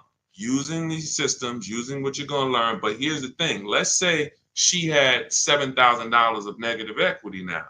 She could literally take that $7,000 into this 2-year lease. That her payment's only going to go up $291. There'll be some tax there, so let's just say it'll go up another $310, and we add that to our first $300. So her payment's $610. Normally, getting a $49,000 car, bringing $7,000 of negative equity over does not equal a $600 payment. That's a $1,100 payment. That's a $1,200 payment. But if you get the right car where you can get tons of money off. And right now, leasing some of these electric cars, as long as you know how to get these $15,000, $20,000 discounts off of them and lease them, this is a brilliant way to get out of negative equity, because once these electric car rebates and these electric car discounts go away, the market's very soft on these cars. Once they go away, we're not going to be able to move negative equity over to these leases and make it make sense the way it's making sense now. But for now, huge opportunity. That's what I will be doing. Driving an electric car for 2 or 3 years, taking the huge discount that I'll get from shopping around, and then bringing my negative equity over. And then once the lease is done, you have no more negative equity. You do a fresh deal, and you never have negative equity again. Just make sure when you lease, you get the mileage you need. Alexis Owens, welcome to the group. I see you just follow. Andre Guest, thanks for sharing. Shout out to the sharers. And shout out to the people who tap the screen. Every time y'all tap the screen, watch the likes go up. So if you hear something that you like, you're enjoying it, just start double tapping the screen. Y'all will keep running the likes up. So keep typing your questions in. We're live. Dolan, can you bring some of these questions? I don't know if you had time yet to get some of these questions we got on TikTok. Jason Davis, good to see you. Moni Love. Yes, I actually told Moni Love. She asked, do I provide broker services? I don't do broker services. I do something, in my opinion, we do it better, because a broker still is going to shop, and you're never going to know what their best deal really is. Brokers make a lot of money. I'm in New Jersey, where there's a lot of brokers. There's a lot of brokers in New York, and brokers make a lot of money, and they basically do it based on trust. If I have your trust and I got the ability to control your entire car deal from start to finish, I have the ability to control where you buy your car from, returning your old lease, could be equity in that. I'm controlling all your money, and I'm controlling it based on a trust system. Then I have, and the thing that's better about being a broker, which is why really, you know who becomes brokers? Car salesmen who get tired of small commissions. Because car salesmen, when we're selling cars, we're getting probably on average 20% of the profit. And if the profit is $3,000, if the profit's $10,000 and we bring home $2,000, okay, that's cool. But brokers, all right, if the profit's $10,000, I could bring home $5,000. I'll split it, because the dealerships look at a broker as another dealer. So that's who usually becomes brokers. People who look and say, man, I'd rather make 2-3 times the money on each car, because I'm my own dealership. So what we do is we work with people and show you how to get all your numbers yourself, show you how to get the market reports yourself. If you use what's in my digital book, Moni, you could become your own broker, because no one actually shops cars the way we do. We do market assessments. So when we're leasing a car, we reach out to 25 dealers online. We never have to talk to them, and we get 5 offers, at least 5, sometimes 7, sometimes 10. New cars, we reach out to 25 dealers online using scripts, email scripts that I wrote. They're already wrote. You don't have to think about them. They're already written out. And then we get 5 offers. And then for a used car, we shop the market. We assess the market from the low side to the high side. We narrow down used cars based on title record, service history, accident history. We verify there's no bogus fees that they're going to try to charge us. Who's done that? You go to the dealership thinking you're going to get one price, and then they hit you with these other fees. This is what you do to avoid these things. We have to have a process for this. And so you could do this and become your own broker, but I would never recommend a broker, because unless they're going to give you a spreadsheet. If they're going to give you a spreadsheet of all the work they did, all the dealers they shopped, all the entire market that they assessed for you, then that's a broker that I would hire. And no one does that except us. We'll be launching that service very soon. Very soon. So the people who like Deshone, man, I mean, if I could just pay y'all to run this whole and do your whole system for me, that's coming very, very soon. But for now, you may want to, shop with us. We have 3 ways that we can help you. 2 ways now. Do it yourself. That's get my book. That's the whole blueprint. If you're a do-it-yourself, Deshone, just give me the blueprint. As long as the blueprint's official, I'll get it done. That's my digital book. You can get it for 75% off in my bio. In my TikTok bio, Instagram bio, the comments, you get it for $24 if you get there before 30 minutes. And the done with you, that's when we're doing it together. You're looking at coaching videos, and I'm walking you through it, and I'm supporting you. That's also in my bio. So again, what's coming soon is the done for you, But and you know, that's our commitment, to be the best company in the world for the car buyer. So we're getting there, slowly but surely. All right, go ahead, Dolan. Let's get to some more questions. Keep typing questions. What's up, Martin? See a lot of people checking in on TikTok. Chris, good to see you. Can you do this with Tesla? Great question. Right now, Tesla is very soft. They have a set price, though. They don't negotiate. So what they do is when you're buying a new Tesla or leasing it, you know you don't need to get bids, because getting bids is to avoid overpaying. Getting bids is to avoid buying a car from one place and another place over here would have sold it for 5,000 less. Tesla operates similar to like the Apple store. You going to get an iPhone in California, it's the same price for the iPhone in Florida, same price in New Jersey. So you don't need to shop around for an iPhone. It's a set price. That's Tesla. But any other car is different. Every other car, it's different prices. 3,000 more here, so that's the difference. But with a Tesla, you still need to divide it. If you're going to lease it, you need to understand whether you should buy or lease it. That's based on how long you're going to keep it. And this is proving the point. The point about depreciation that we've been preaching.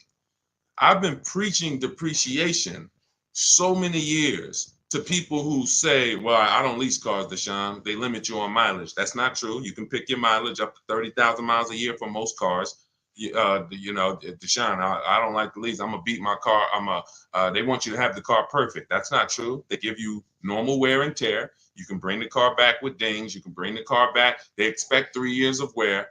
What they charge you for is excess wear, which is similar to negligence, abuse. If you have a baseball-sized dent, that's the stuff. But depreciation, Tesla is proving that people should not have been buying these cars because their cars are depreciating almost worse than any other car on the market.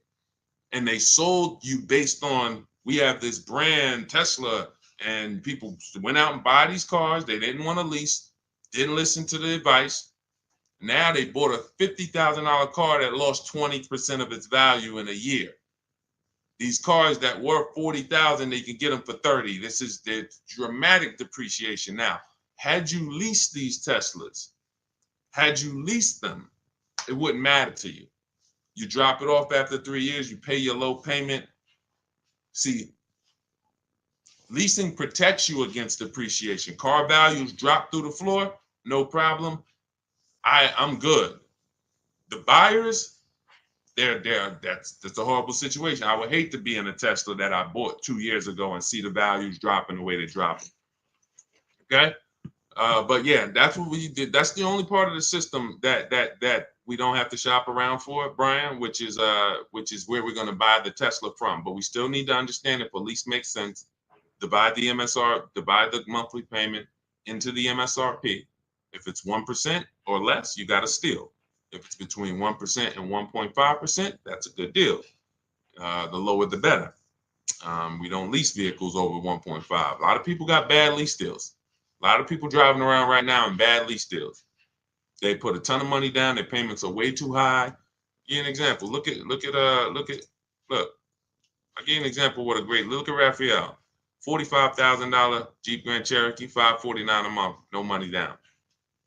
$45,000 Jeep Grand Cherokee, no money down, $549 a month. That's great value. India. Look, she got a Hyundai Elantra, limited, with the leather and everything, $365 a month, no money down. That's a below market lease. A lot of people, their problem, they got a couple things going wrong with them with leasing. One, they don't understand depreciation. Two, they're not choosing the correct mileage that they need for the lease. Three, they're overpaying for the leases because they're not getting multiple offers. And so when these people tell you, if that's you and you're like, oh man, I don't like leasing, I see why. You're doing it wrong. Follow our system, your leases will be great. You'll pay less than everyone. And that's what we do. Go ahead, Dolan, shoot the next question up. Keep typing your question. Greg the Barber, good to see you, man. I ain't seen you in a while. Good to see you. Greg the Barber, Taz, good to see you. What's going on, Simba girl? Good to see you. Leroy Rogers, stay posted. We got you. I have a 2022 Lexus paid for. Want a new Porsche 2024 or 2025 to buy versus lease. If you're gonna, are you keeping the Lexus? I would listen now. If you bought that Lexus and you're looking to replace it, you're gonna lose a ton of money. And if you pay cash, which is you either paid cash or you paid it off very quickly, what you're going to see is when you go to replace, first thing you would do is decide, are you keeping this next bill? I'm going to give you your first two steps, Leroy. First two steps. They're easy. How many years are you going to keep the next vehicle? Is it less than 8? Then we should be shopping for a below market lease on the Porsche. That's very simple. Are we going to keep the Porsche more than 8 years? Then we can buy it, because we're going to avoid all depreciation with a long-term buy. If I got a Porsche outside and I kept it for 8, 9, 10 years, at least 8, then that's okay.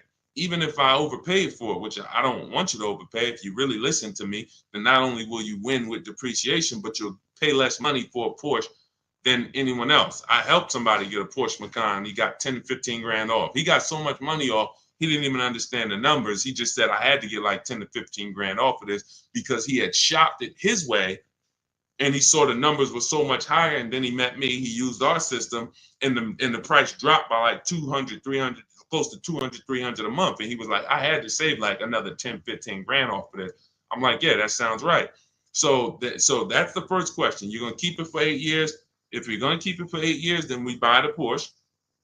And what you would do is you would now assess the value of the Lexus. If you're going to sell it, you're going to go to CarMax, Driveway, Carvana, KBB Instant Cash Offer, AutoNation, and Car Gurus. Again, I'm going to write that down. These are the companies we sell our cars to that we get bids from. We don't trade cars. We do not trade cars. The only people that have to trade cars are people with negative equity. That's why we want you to come out of negative equity. We don't trade cars. We sell our cars. And in fact, when you trade your car, you think you're trading it, you're actually selling it. That's why it's on that contract. It's on that buyer's order is, I'm selling you my old car for this amount. So we get bids, six companies, Carvana, Kelly's Blue Book Instant Cash Offer, and this takes 20 minutes. So if you're committed to your money, you're going to do this. It doesn't matter if it's that's why, look, unlearn. It doesn't matter if this is a new process. Deshone, I never did it like this. Okay, then keep losing money then. These are your 6 companies: Carvana, KBB Instant Cash Offer, AutoNation, CarMax, Driveway, Car Guru, Sell My Car. That's step 2 in my book. So what we just went over with Leroy was the first 2 steps. One is deciding if we're going to buy or lease. How do we do that? We find out, are we keeping our car more than 8 years? If yes, we're going to buy it. Are we keeping it less than 8 years? We're going to shop for a below market lease. That's how we're going to beat depreciation. Now, once that's decided, we move on to our equity assessment. And that's what he's about to do. Go to those 6 companies, get the offers. Greg the Barber, I can't get my wife to understand leasing is better than buying because we trade cars every 2 years. Just bring her on here and show her the numbers. Just show her the numbers. Show her what a below market lease looks like. Look, Rosalie, she gets a $60,000 vehicle, $592 a month. $60,000 QX. That vehicle is $1,300 a month to buy. Let's continue. Teddy, $73,000 BMW. $856 a month. Now these are below market leases. If your wife is looking at commercials and saying, they want us to bring $3,000 down, all of these deals are no money down leases. You got to understand something. What you see on commercials are never going to be deals. A deal is when a dealer doesn't want to make it, but they have to. They decide, I have to make it, I need the number, whatever. That's a deal. A deal is not a commercial that's seen by 10,000 people that come on in and get these prices. So look at Sabrina, $65,000 vehicle, $579 a month. So below market leases, how do you get them? Multiple offers. I have the best system, in my opinion, and a lot of people's opinion, for doing this because we do it from home. The Cars from Home system is the best system for getting multiple offers from home. So you can get your book. My new digital book is called Cars from Home, 7 Steps to Saving Time, Money, and Avoiding Dealerships. And you'll have the entire blueprint on getting below market leases, purchases, new cars, used cars. And you can get it for 75% off as part of my welcome offer. It's normally a $97 book. It's worth every penny. You can Google it. You can see it's 5-star rated. But as part of my welcome offer, you can get it for 75% off for 30 minutes only. In my TikTok bio, my Instagram bio, the Facebook comments, or the YouTube comments. But you got to get there before 30 minutes is up. It's numbers. It's numbers. See, numbers shock people out of emotion. Me talking to you about why leasing makes sense, that's not enough to break the programming of people who programmed you not to lease. That's why I go right to the numbers. Now, yes, I'll explain depreciation, what's making these numbers so low, what the risks are taking of not leasing, and then the car depreciates and now you lost money because if you were going to sell a car for a certain amount and it depreciated 10,000 because you put a lot more miles on it, then your car is worth a lot less, you lost money. So I could talk to you about that, but bigger than anything is, hey, let me show you these lease payments on below market leases. That's what got me. When I was in GM, my manager said, hey, D, you want to, I was like, hey, I need a car. He was like, hey, you know anything about leasing? I was already selling cars and I really didn't understand leasing. And he helped me at 22 years old get my first lease. It was a $20,000 car, $256 a month. I had friends that had brand new cars. They were paying double. And mind you, these weren't fancy. These were These were Honda Civics, Toyota Corollas. They were paying $500 a month. I'm paying $256 a month for a similar price car. I never got in trouble. I got the mileage I needed. Drove 12,000 miles a year at the time. I needed that. One lease, I drove 15,000 because we were doing more miles. I bumped it to 15,000 a year. Leasing is a numbers thing. We drive off the lot in the same exact car. Your payment's double mine. You lost. Now, in the long run, if you keep the car, pay it off, and keep it for 8, 9, 10 years, then you didn't lose. But if you think we're going to drive off in the same car and your payment's $200-300 more a month than mine, because you say, oh, well, I'm buying mine, though, this thing's going to be paid off one day, then you lost, man. I don't care what you do. Look, see me in a couple years. Look at how much more money is in my bank account than is in your bank account. The money that's in my bank account is in your car. It's going to the bank every month. I do this, man. I'm trying to desperately shout from the hills to get people to stop buying these cars if they're not keeping them 8 years. Losing you've already lost thousands of dollars. Thousands, you've already lost. Once you come over to understand this, you'll realize that I should have been doing this 10, 15, 20 years ago. I'm paying off my cars, flipping them, paying them off, flipping them, buying them, not even paying them off, flipping them. I'm trying to flip cars. I'm trying to flip depreciating assets in the short term. So many reasons why this doesn't work. I could kill this all day long. But again, it comes down to the numbers. Below market lease deals, there's no comparison. All right. But you'll have the system for how to get them in my book. So it's a digital book. So it'll be in your inbox before you even get off this stream, as long as you get there before the 30 minutes is up. Go ahead, Dolan. Shoot the next question in. Keep typing, y'all. We'll get through as many as we can. Yep. Energy guy for life. I have a car bought, but I owe more than it's worth. How do I get out? We talked about that. That's actually what we started the show with. So what I would do is I would go to either YouTube, Facebook, and rewind it, watch the beginning, because we started talking about the first question we got was about negative equity. So we spent time talking about how you need to maximize your value, get offers. I don't want to go over it again because there are people on here who is anybody who needs to hear about negative equity? Type of 1 if you need to hear about negative equity. We might hit on it again. But there's a lot of people on here that were on here earlier that they heard about it maybe 20 minutes ago. But we'll see. If a lot of people end up saying they want the question, then we'll come back. But again, I don't like to spend 10 minutes or 7 minutes answering the question and then another 20 minutes down the road I answer the same question. All right, go ahead. Let's go, Dolan. Bring the next one up. Let's go. Do you have your book in hard copy? No, it wouldn't be available in hard copy because it wouldn't be good to do in hard copy. Websites change rapidly. Vroom, we used to get bids from. Vroom bought a lot of our cars. They were in the bidding process when we sold our cars to them. They were in our equity assessment process. And when we shop for used cars, we use a process I call the multiple marketplace strategy. They were in our multiple marketplace strategy. They go out of business. If you were using a hard copy of my book, you not only have to get another copy, you be going on websites that no longer exist. And that just wouldn't be an ideal experience. Thank you, Bridget. That wouldn't be an ideal experience. Another thing about the digital book is we get to actually link you to scripts. This is an online process. So if you're not comfortable with a digital book, this may not be for you.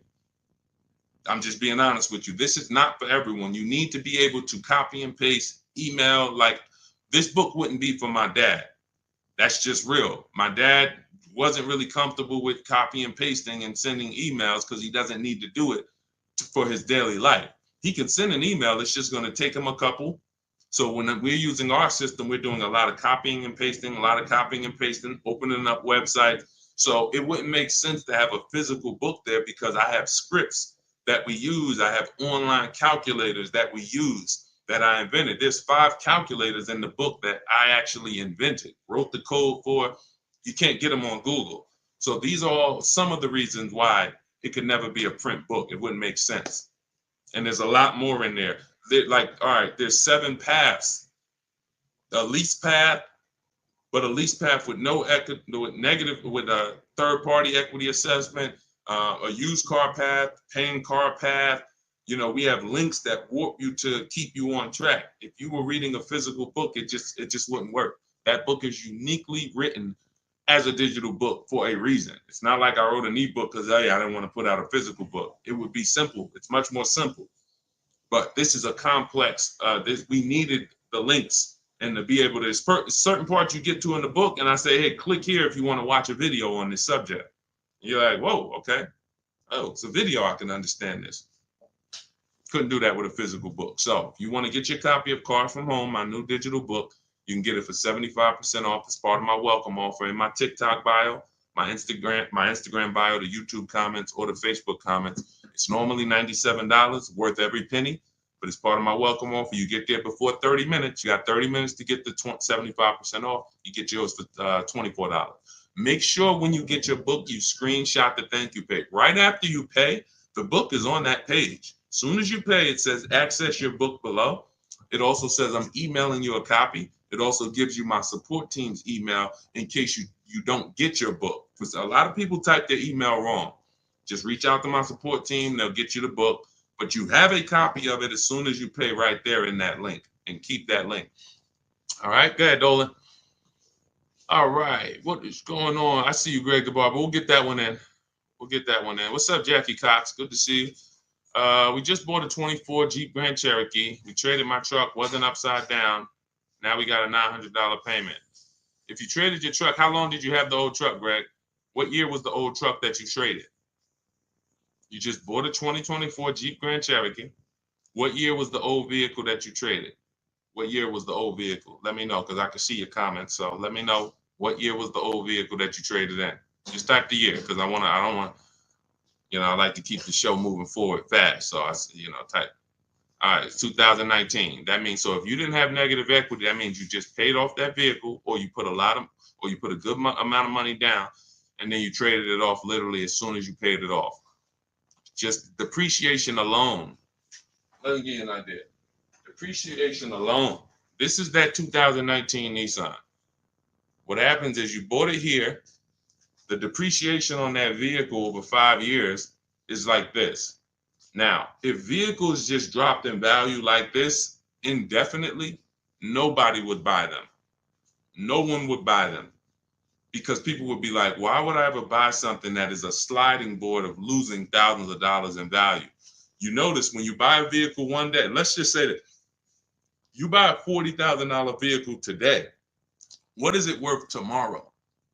Let's just say not even a year down the road, a $40,000 vehicle, you buy it today, what is it worth tomorrow? The day after you buy it, throw some numbers out.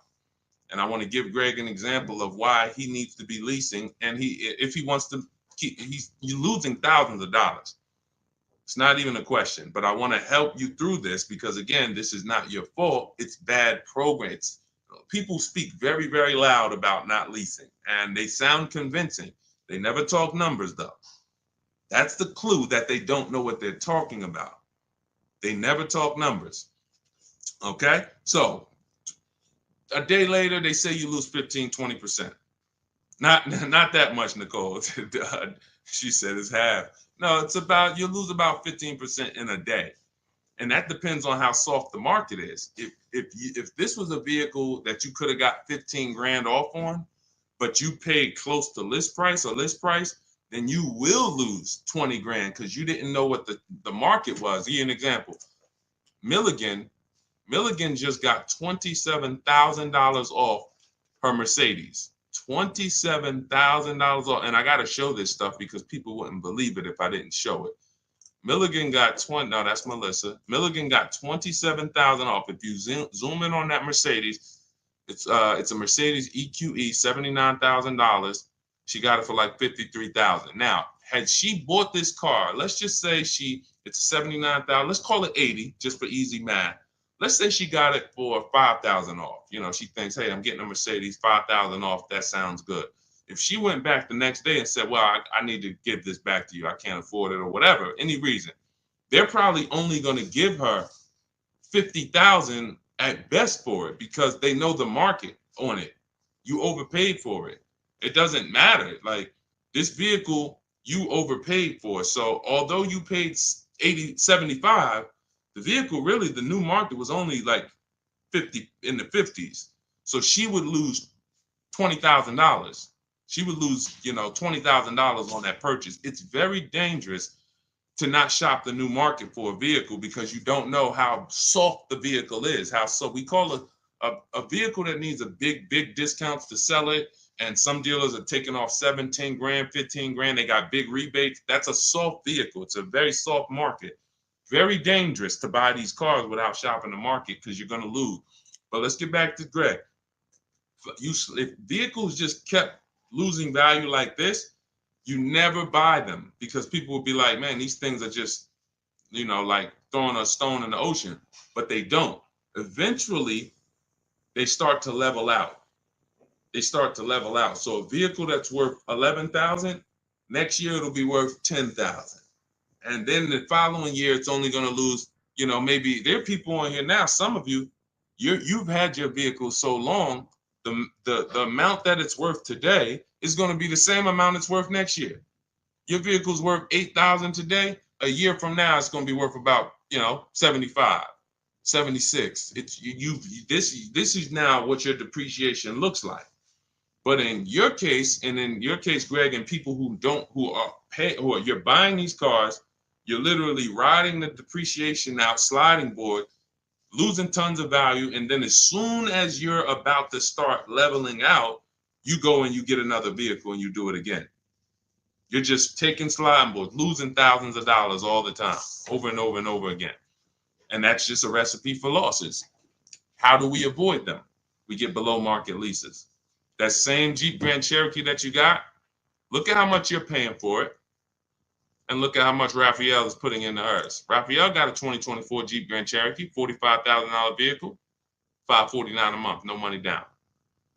You're tying up thousands of dollars in that car. Thousands.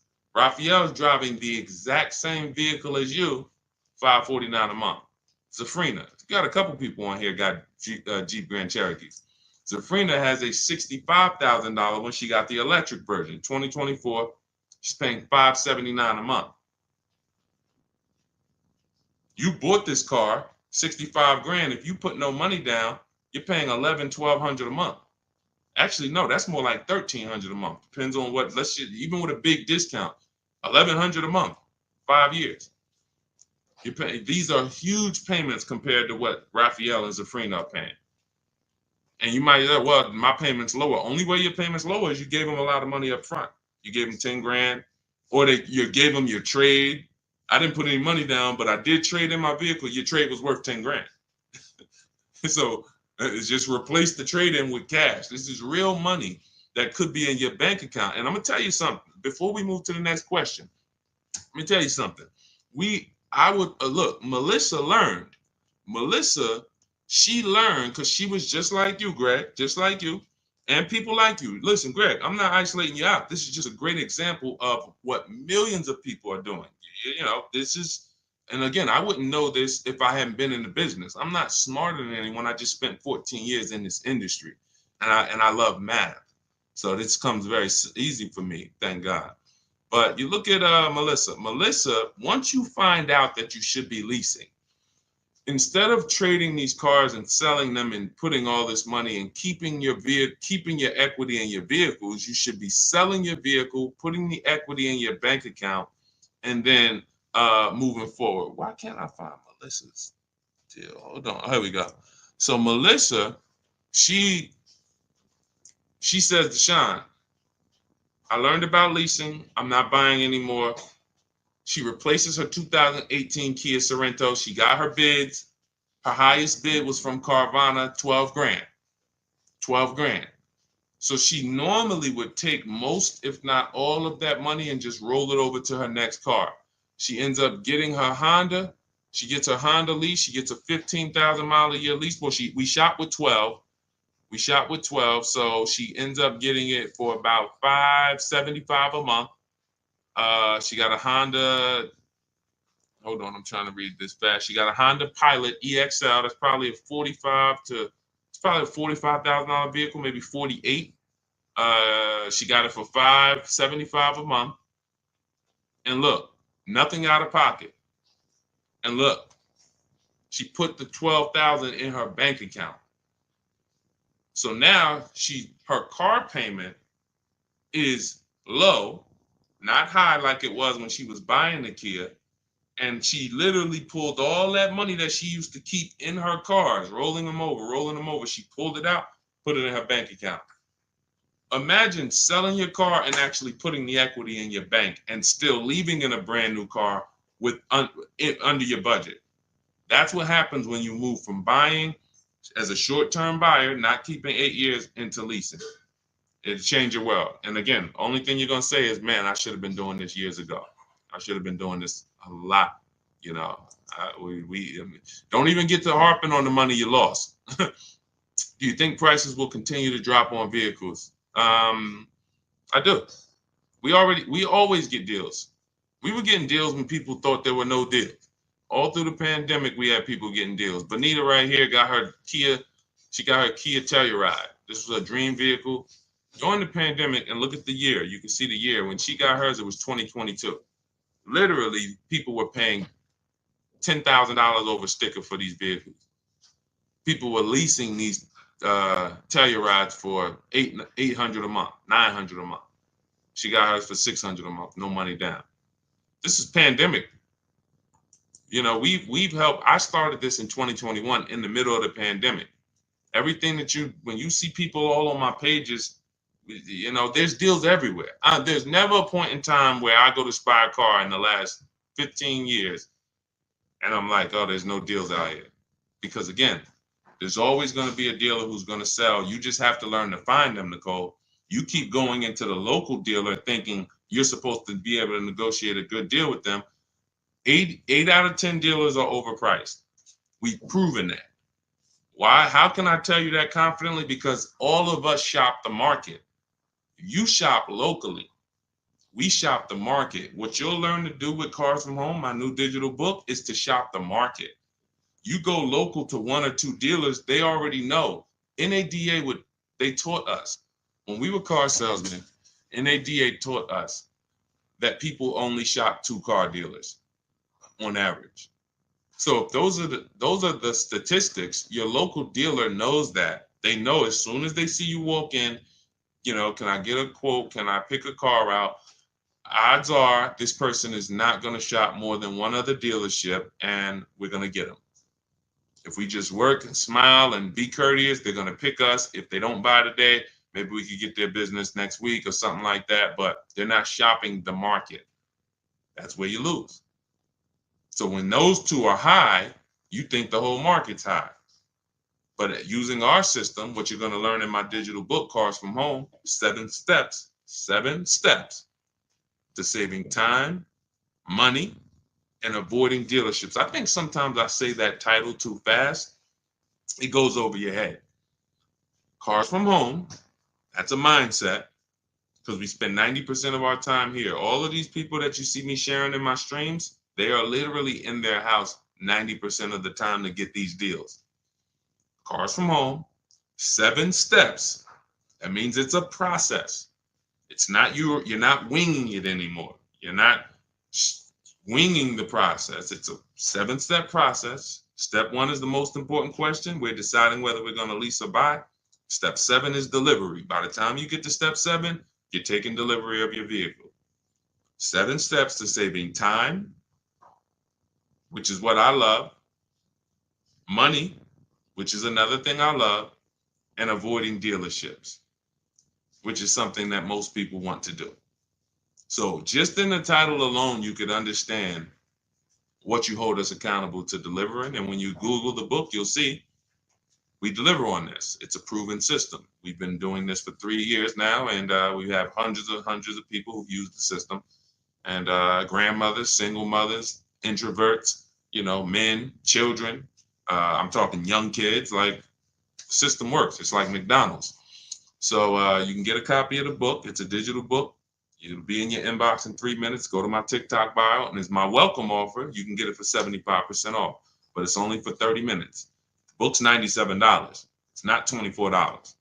So if you get to my TikTok bio, my Instagram bio, the YouTube comments, or the Facebook comments, click that link. You can get it for $24, but only for 30 minutes. That's my welcome offer.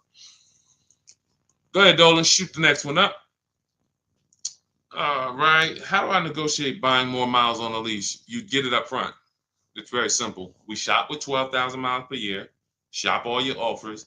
Once you get your best offer, identify who that 20% dealer is. They beat everybody else. You email them, hey, can you adjust it to 15,000 miles per year or 18,000 miles per year? Very simple. If you're doing it your way, then you just call them and say, hey, all right, I'm gonna go with you, but can you tell me what it would be for 18,000 or 20,000? That's what Jen did. She shopped for $39,000 Honda CRV. Her best offer on this vehicle, it's a hybrid, very hot vehicle. This is one of the most popular hybrids over the last couple of years, the Honda CRV hybrid. $39,000 vehicle. Her best offer was $512 a month, no money down, 12,000 miles per year. She adjusted it to 18,000 miles a year. Payment went to $563. Then she signed her deal. So $512 a month, bumped it up to $563. So for $50 more, she's driving as much as she needs, 18,000 miles a year. She's going to bring this vehicle back to them in 3 years. It's going to have roughly 54,000 miles on it. She's going to get something else. That's how you get your miles. It's built in. You're customizing your lease. In the beginning, we customize our leases. The dealers are giving you what you ask them for. You say, work me out a lease deal. All right, I'll do it. Give me a lease quote. I'll do it. In my book, we have a template. This is how you give me your lease quote. 12,000 miles per year, first month's payment only, taxes and fees in the payment. This is what I do for a living. Some of you can't even get deals because you don't realize you're trying to shop online and you don't realize the reason you can't get your prices is because you're not giving dealers what they need to actually even give you the prices. Dealers need to know your zip code to factor in the taxes. But you like, oh, why are they asking for this? Dealers need to know what you do for a living. See if you qualify for any rebates. Dealers need to know what when your deadline is. That's why we have templates that you fill in, email them. Because as a former car salesman, I know what dealers need to give you quotes. That's why it's written out for you.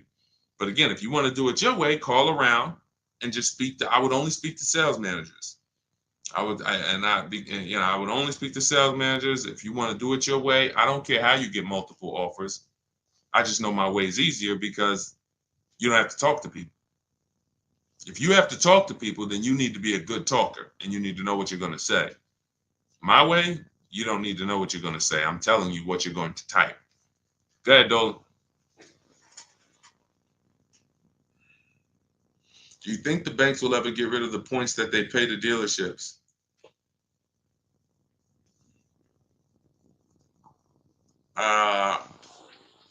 Commissions. Let's use because you use a form of a commission. That's all it is. You could say it's a point. You could say, I could pay you a point or I could pay you a flat, but I'm paying you for selling this loan for us. So do I think that a person who sells financial products will ever sell them for free? No, I don't. No.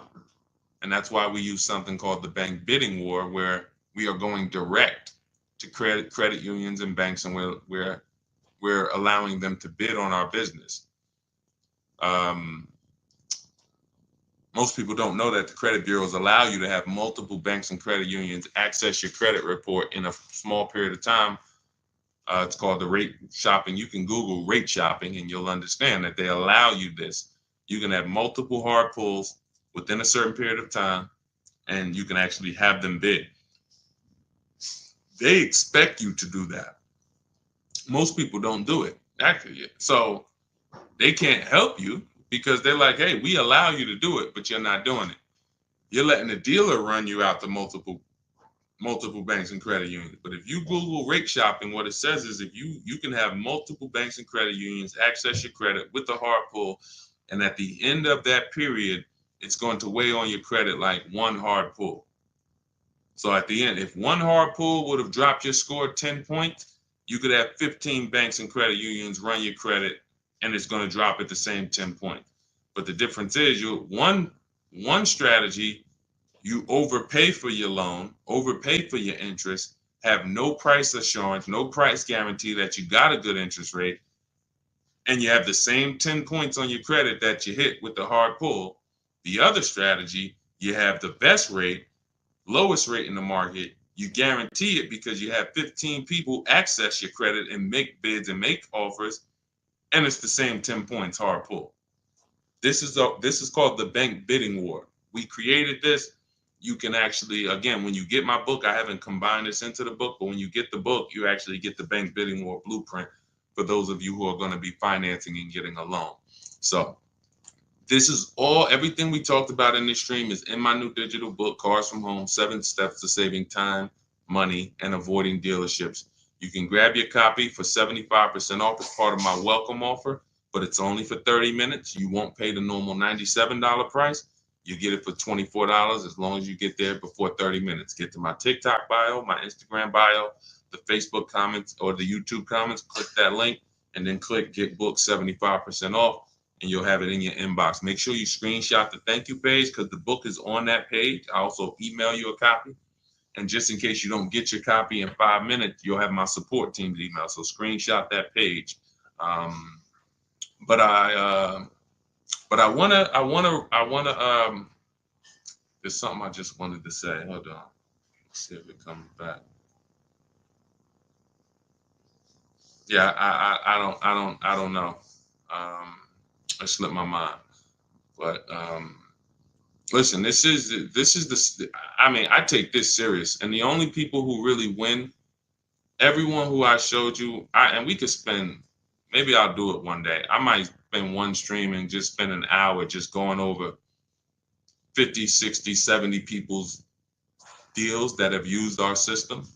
After that, it'll start to get old because you're going to be like, okay, wow, these are starting to look the same. Yeah, they're all good. And then you realize that this is not complex. We're not building rocket ships. All we're doing is we have the best system for making people compete for our business in the auto industry.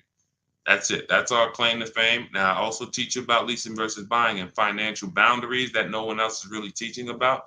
But when it comes to getting the deal, when it comes to how are we getting the prices we're getting easily in 90 minutes and 2 hours from home, it's just we have the best system for making people compete. Amazon has one of the best systems for making sellers compete for your business. That's why they do well. Competition is what drives down prices. Competition is what allows you to make great decisions quickly. So that's what you're going to get in Cars from Home. Got my copy. I'm going to start shopping your way. Energy God for life. Listen, God bless you. Use it and trust the process. Do not overthink. Here's what I said. Bring your goal. All you want to have is your goal. Forget your strategy. Forget everything of every strategy, every tactic you might have thought worked for you with car buying and shopping and leasing. Just forget it. Just bring your goal. Yeah, I want this Lexus truck. Yeah, I want this. Bring your goal, trust our process. Success is guaranteed. All right. And just stay on the steps. It's a step-by-step process. All right. God bless. I'll see y'all on the next stream. Enjoy the rest of the day, the rest of the evening. See you soon.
Welcome to Car Shopping Questions and Answers. If you are car shopping now or you will be in the next 6 months, I want you to type me in the comments. We're about to go live, do some serious car shopping Q&A for the next 45 minutes to an hour. So you can start typing your questions, as many questions as I can get to in an hour. We'll get through them.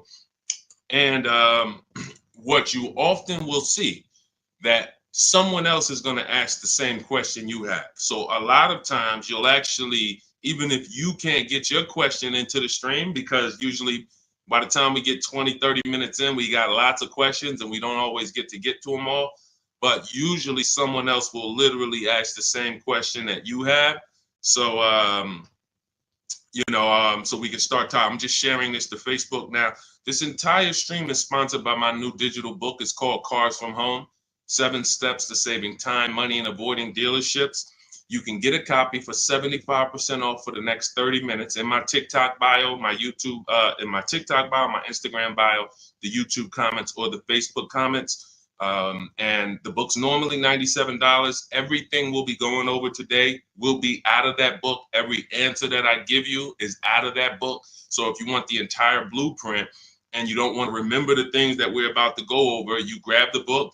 And obviously, everything we're about to go over, we wouldn't be able to cover everything that's in the book.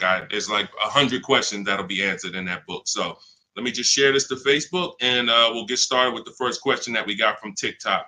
So type your questions in as fast as possible, and type your questions in one shot. Don't do like a part 1, part 2, and because then Dolan can't bring them into the stream. Okay, Dolan, let's get going. Let's throw off the first question, please. Nora, I'm upside down on my vehicle. How do I get out or pay off early? There's 2 ways to deal with negative equity. One of them is easier. It depends on the resources you have. So you have the option to pay the difference, which means you are actually going to say my highest offer for my car is $18,000, but I owe $20,000. That means I have $2,000 of negative equity. I'm going to pay that off. That way I can go and do a clean transaction for my next car. I don't have baggage going into my next car. And I get to maximize the value of my current car through what we call a bidding process. So we don't trade our cars. We only get bids from cash buyers like Carvana, CarMax, Kelly's Blue Book Instant Cash Offer, AutoNation, Car Gurus, and Driveway. That's 6 cash offers we get. These are companies that fight feverishly to buy cars. They pay more than dealers, and they write checks on the spot. You literally go, have your inspection, they go into the accounting department, and they come back with a check for you. This is not like selling your car on Facebook Marketplace. So they're going to pay more than dealers. So you want to make sure, if you can, you sell to them, because that's going to be the highest offer you're going to get for your car. And that's going to be the least amount of negative equity you will have. If you can't pay the difference, then you must trade. And trading is a curse word here, because you never get what your asset is worth trading. If I wanted to trade this phone, I'm not going to get as much as I would get putting it on the open market and getting prices and offers for it. So trading is a last resort.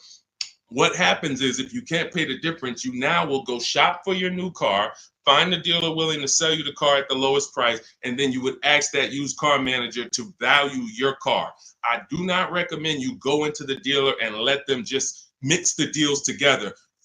Write me a deal where you work in my trade-in with my negative equity. No, shop for your car, get your best offer from a dealer, new car, used car, or lease. And then once you identify the winning dealer, that's when you say, hey, can you take a look at my car? What's it worth to you? Now it's its own separate transaction. And if your payment was this $800 a month, you'll know, now what is my old car going to add to that? If my payment was $400 a month, now I know what is my old car going to add to that. And I can see what you're giving me for it, how much negative equity I'm going to bring into this transaction. And it's an easier way to understand the numbers. You don't want to be mixing transactions if you don't have to. And the key to understanding negative equity and the cause is you don't lease.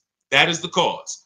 The only way you're having negative equity is you continue to buy cars, but you're not a long-term person. You trade them in or replace them before the loan is paid off, and someone taught you not to lease. So you're going to continue to be in this repetitive cycle because you don't lease. There are emergency situations where you need to switch cars, but if you're not keeping your cars 8 years, this is rule number 1 in my book. You should be shopping for below market lease deals, not for purchases. So that's your 2 options. Decide which one you can do, and then you make your move. Now, and also keep in mind, you have loan to value ratios when you have to transfer. The bank's only going to approve about 20% of what the actual new car price is. So whatever car you're buying, if you're buying a $30,000 car, the bank's only going to approve 20% more than that. They're not going to allow you to slap $10,000 on a $15,000 car, because they're only, they have loan to value ratios. So what you want to do, if you have a large amount of negative equity, you want to shop for cars, and you want to shop for cars that you can get big discounts off of. There's certain cars that have rebates. They're not listed. But in my system, what I do is I teach you how to get bids on cars. We have some people, I'll show you people who've gotten $15,000, $20,000, $30,000, $27,000 off. I'm not going to exaggerate. The biggest discount we've helped someone get using our strategies is Milligan on her Mercedes-Benz. She got $73,000 EQE, and she paid $51,000 for it, 54. It's $27,000 off. I got it up here. So if she had, let's just say she had $15,000 in negative equity, it's no problem. She's not going to blow out the loan to value ratios because she got a huge discount off the new price. So it's going to fall within the bank's parameters. But I hate negative equity. I call it the devil to your car deals. I call it the bad credit for people with good credit. So it's important that when you get out of it, you know what the cause is, because if you don't know the cause, you'll be in negative equity again in 3 years. Most of you who have negative equity, you should be moving from a purchase into a shopping for below market lease, and stop tying up your money in these cars, and you'll never have negative equity again. 8 long-term people who keep their cars 8+ years, you never have negative equity. See, that's, there's a reason for that. I'm keeping my car, I'm paying it off, I'm beating depreciation, I'm getting all the money out of my car. Short-term people should not be buying their cars. Go ahead, Dolan.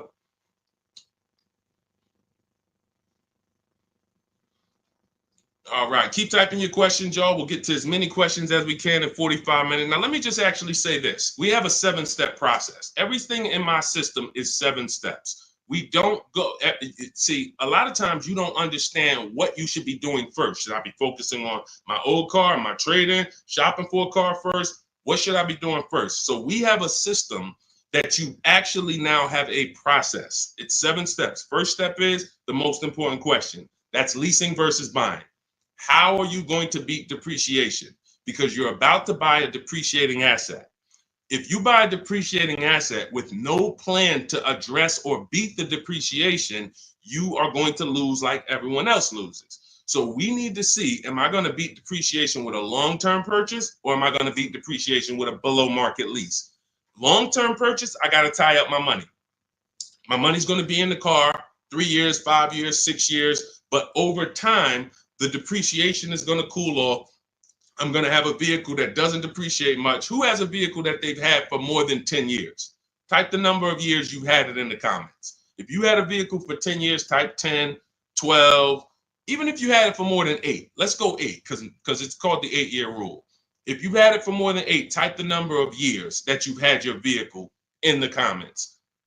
Let's see how many long-term people we truly have, because not a lot of people are long-term. Like every time I ask this question, we don't get a lot of people that's like, yeah, 8 years, 10 years, 12 years, 15 years. Look, we don't have many people that can say they even have a car on here that they've had for more than 10 years, more than 8 years. But you're tying up all this money in these cars, and then you're going and you're replacing them in 5 years and 6 years. And look, Sharon, 14 years. God bless you, Sharon. That's a long-term person.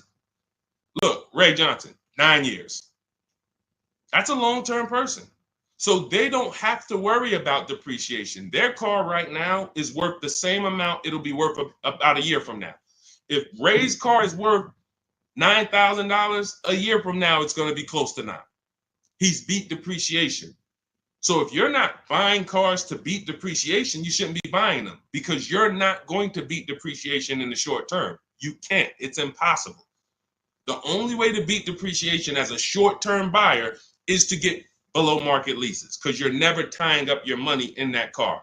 Not regular leases, below market leases. Big difference. Go ahead, Dolan. I see we had a question come from TikTok. Let's throw them up.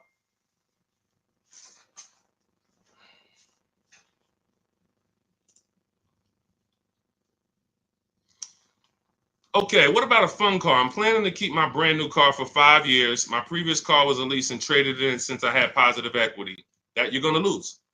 Keeping a car for 5 years, a brand new car for 5 years, you're going to lose. And I'm going to show you how big you're going to lose by doing this. You can't keep a car for 5 years.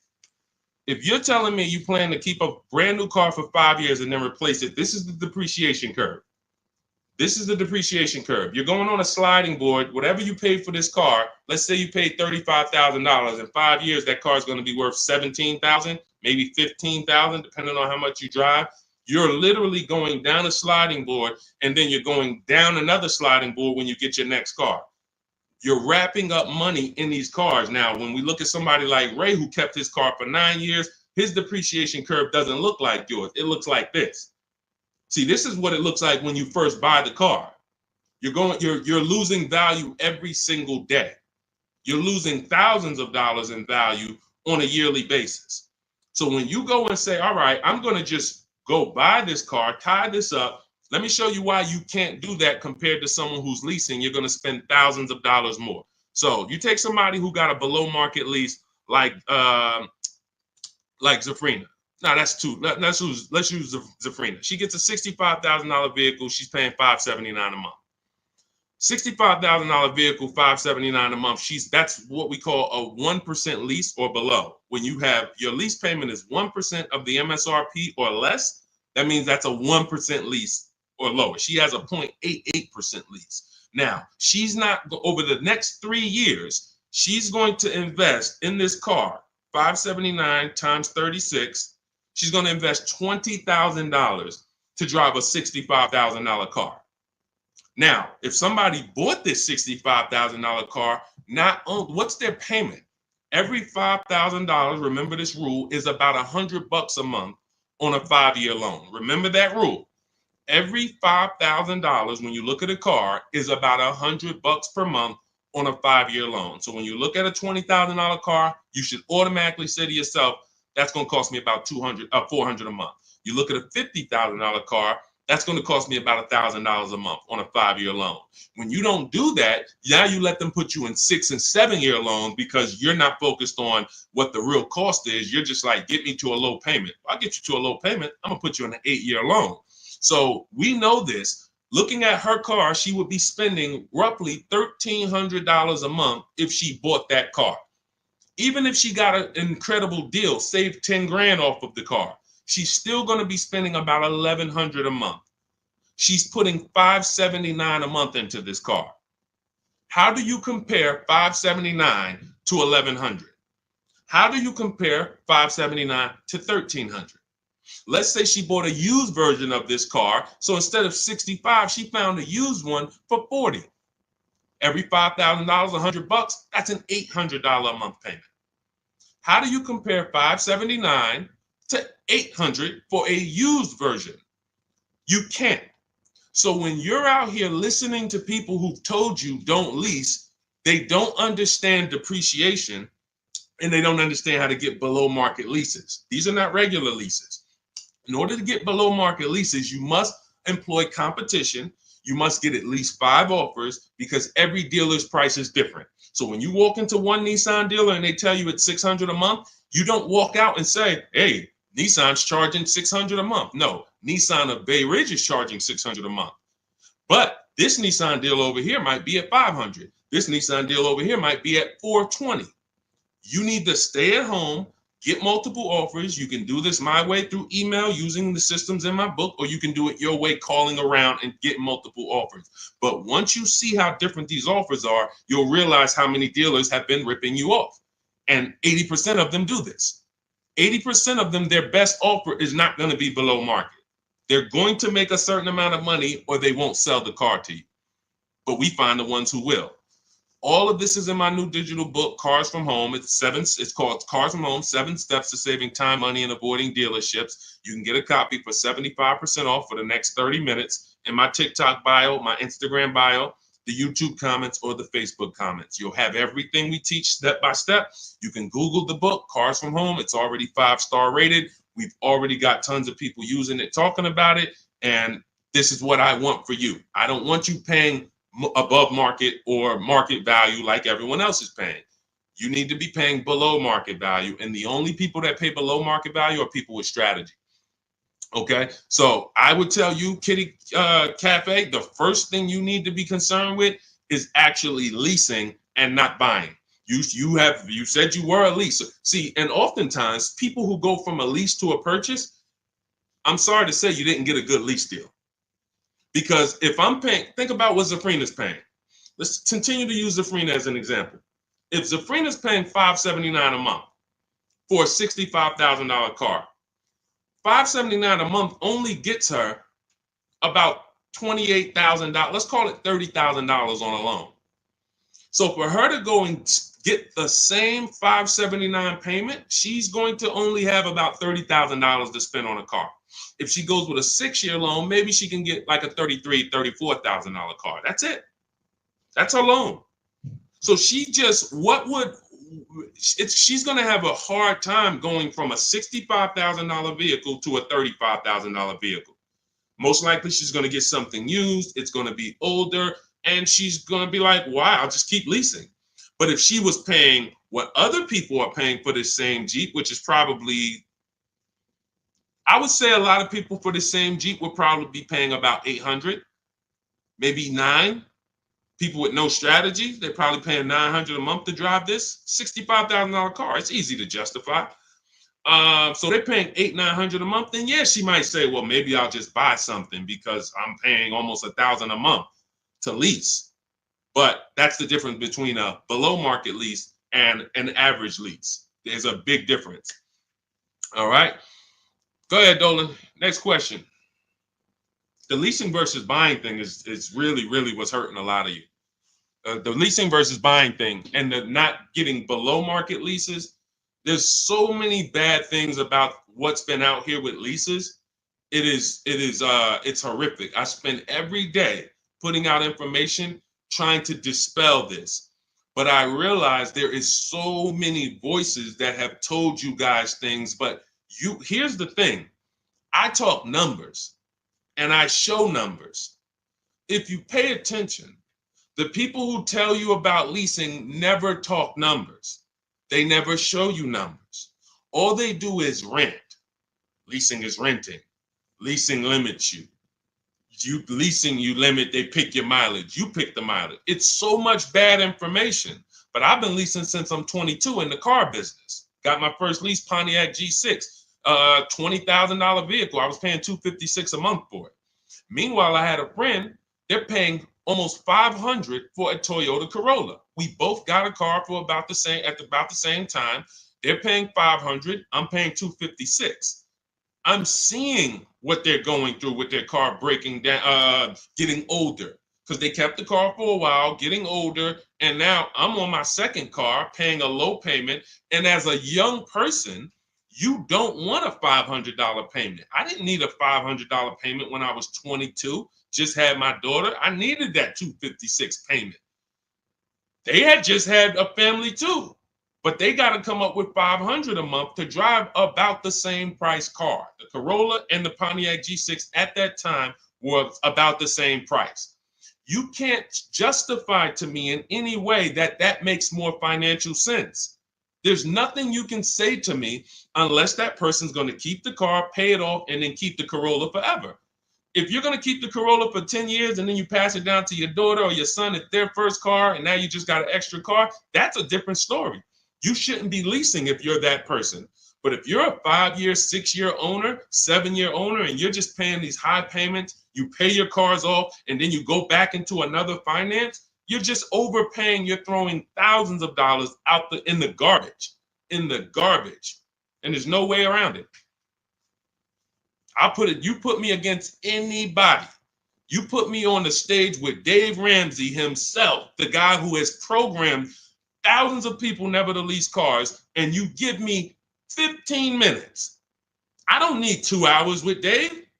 I don't need to debate you for 2 hours, David. We're not talking about investing in mutual funds. You do a great job there. We're talking about the financial aspects of below market leases. Let me show you what a below market lease looks like. Let's consider what a person who buys their car is going to pay versus the person who gets a below market lease. Let's look at the resale values of this person who buys their car when they go to trade that car in, what they're going to get back. And let's look at the net money they have lost compared to the person who got the below market leases. I will prove it to you in 10 to 15 minutes. And are you willing to tell your millions of people that you have programmed incorrectly because you know nothing about buying cars? You have programmed people based on you being a financial advisor, not a car person. You haven't seen thousands of car transactions to be able to say what you're saying. I've been involved with credit. Credit's a big part of what I do over the last 15 years. I don't teach it. Why? It's not my expertise. It's not my lane. It's easy for me to say, hey, I got a lot of people need to know about credit. Let me just start giving y'all some credit advice. No, because I respect the people who have learned credit to the T.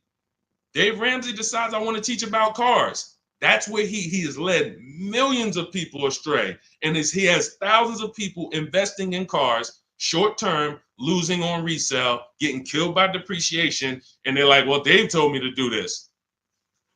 It's hard. It's hard to help. It's hard to get those people to unlearn. Go ahead, Dolan. Next question. Keep typing your questions, y'all. We will get through as many as we can in the stream. Good point. I only financed as I wanted to upgrade from my lease. My lease was $180 a month for 36 months. That's a big change. $180 gets you $10,000 on a finance. That's all $180 a month gets you. Now, if you put money down, that's different. Obviously, there's a lot of cars most cars don't lease for $180. So I'm assuming that you put some money down to get there. But again, what were you driving for these payments? You're driving a brand new car. There's no comparison. When you're getting below market deals on leases, there's no comparison. Again, let's look at Charles. Charles gets a Palisade, $48,000 vehicle. Some people, and you may own one of these. And if you were honest, you say, Deshone, I own that vehicle. How much is your payment? No money down. Probably $800-900 a month. Probably $1,000 a month. He's paying $597. Some people say, oh, Deshone, don't they limit you on mileage? No, you pick the mileage. Look at Jen. Jen got her Honda CRV. She's paying $512 a month. It's a $40,000 vehicle. That's normally $800 a month to buy on a 5-year loan. She's paying $512 a month, and then she upgraded the mileage from $12,000 to $18,000, and her payment went from $512 to $563. 40 some odd dollars. She gets to drive as much as she needs to drive, not as much as she wants to drive, as much as she needs to drive. And the problem that that you may have with leasing is you didn't get the mileage you needed, and then you started blaming the lease. You knew you drove 15,000 miles a year, but instead of getting 15,000 miles a year, you took the 10,000 mile a year option. You looked at the payment for 10,000 because you might have not been getting a below market lease, so the payment was high, and you're like, okay, well, just give me the 10, and then you know you needed 15, so now you're going to pay the penalty based on not the lease's fault, based on you. You could have paid $45 more per month, got every bit of mileage you needed, and then you could have enjoyed your lease hassle-free, dropped it off in 3 years, no problem. So people are blaming the lease for their lack of understanding about how they don't pick the mileage for you on the lease. You pick the mileage. We got people who drive 25,000 miles in lease because they don't want to keep their cars tied up and have that depreciation on a car they own. If they drove 25,000 miles, any high mileage drivers, type HM into the comments. Any high mileage drivers, you drive over 18,000 miles. If you bought your car, tied up that money in that car, and depreciated it with high mileage, that car is going to be worthless in 3 years because you put 75,000 miles on it, and then you come back to replace it, and you have 15 grand of negative equity, and you wonder why. You depreciated the car. Meanwhile, when I was at Hyundai, I had a guy, I worked at Hyundai as a manager for 6 weeks. I had a guy who came in, he was dropping off his lease. I learned something incredible. I said, car had 72,000 miles on it.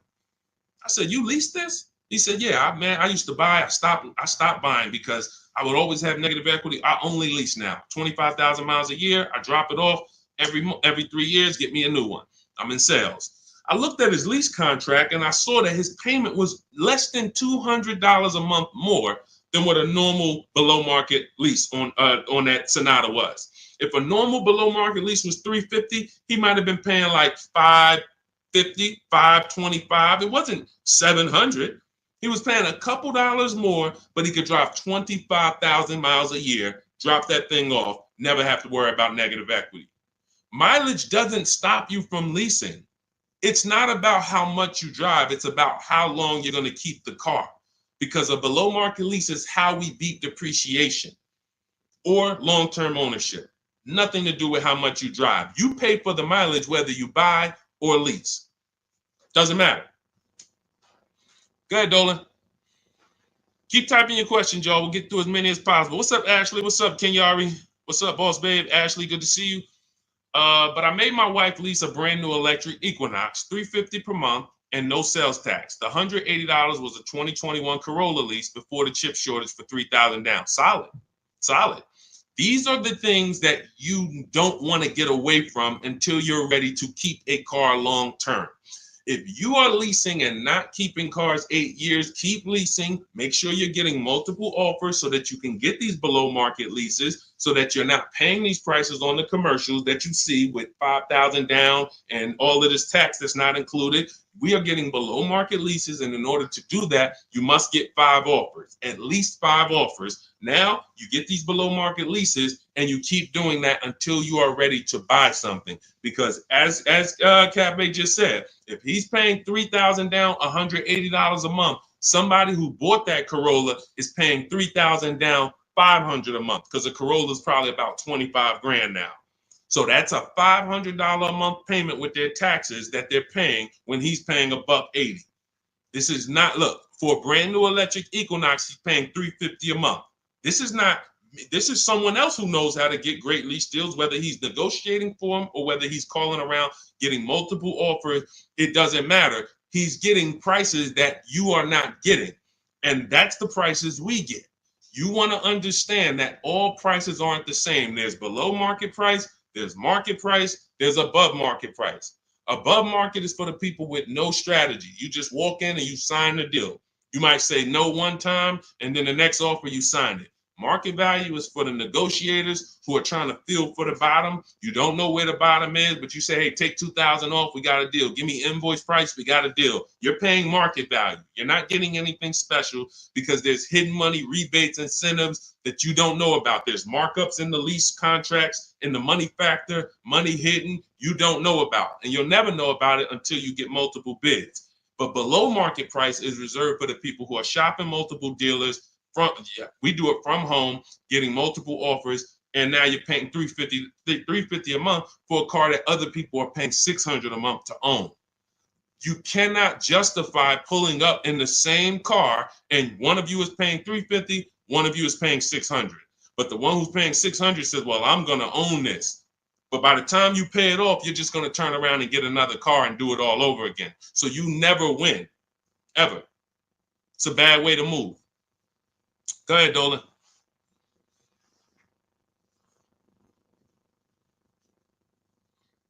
What's up, Ray Johnson? Do you need to... Hold on. Do you need to know all the bells and whistles?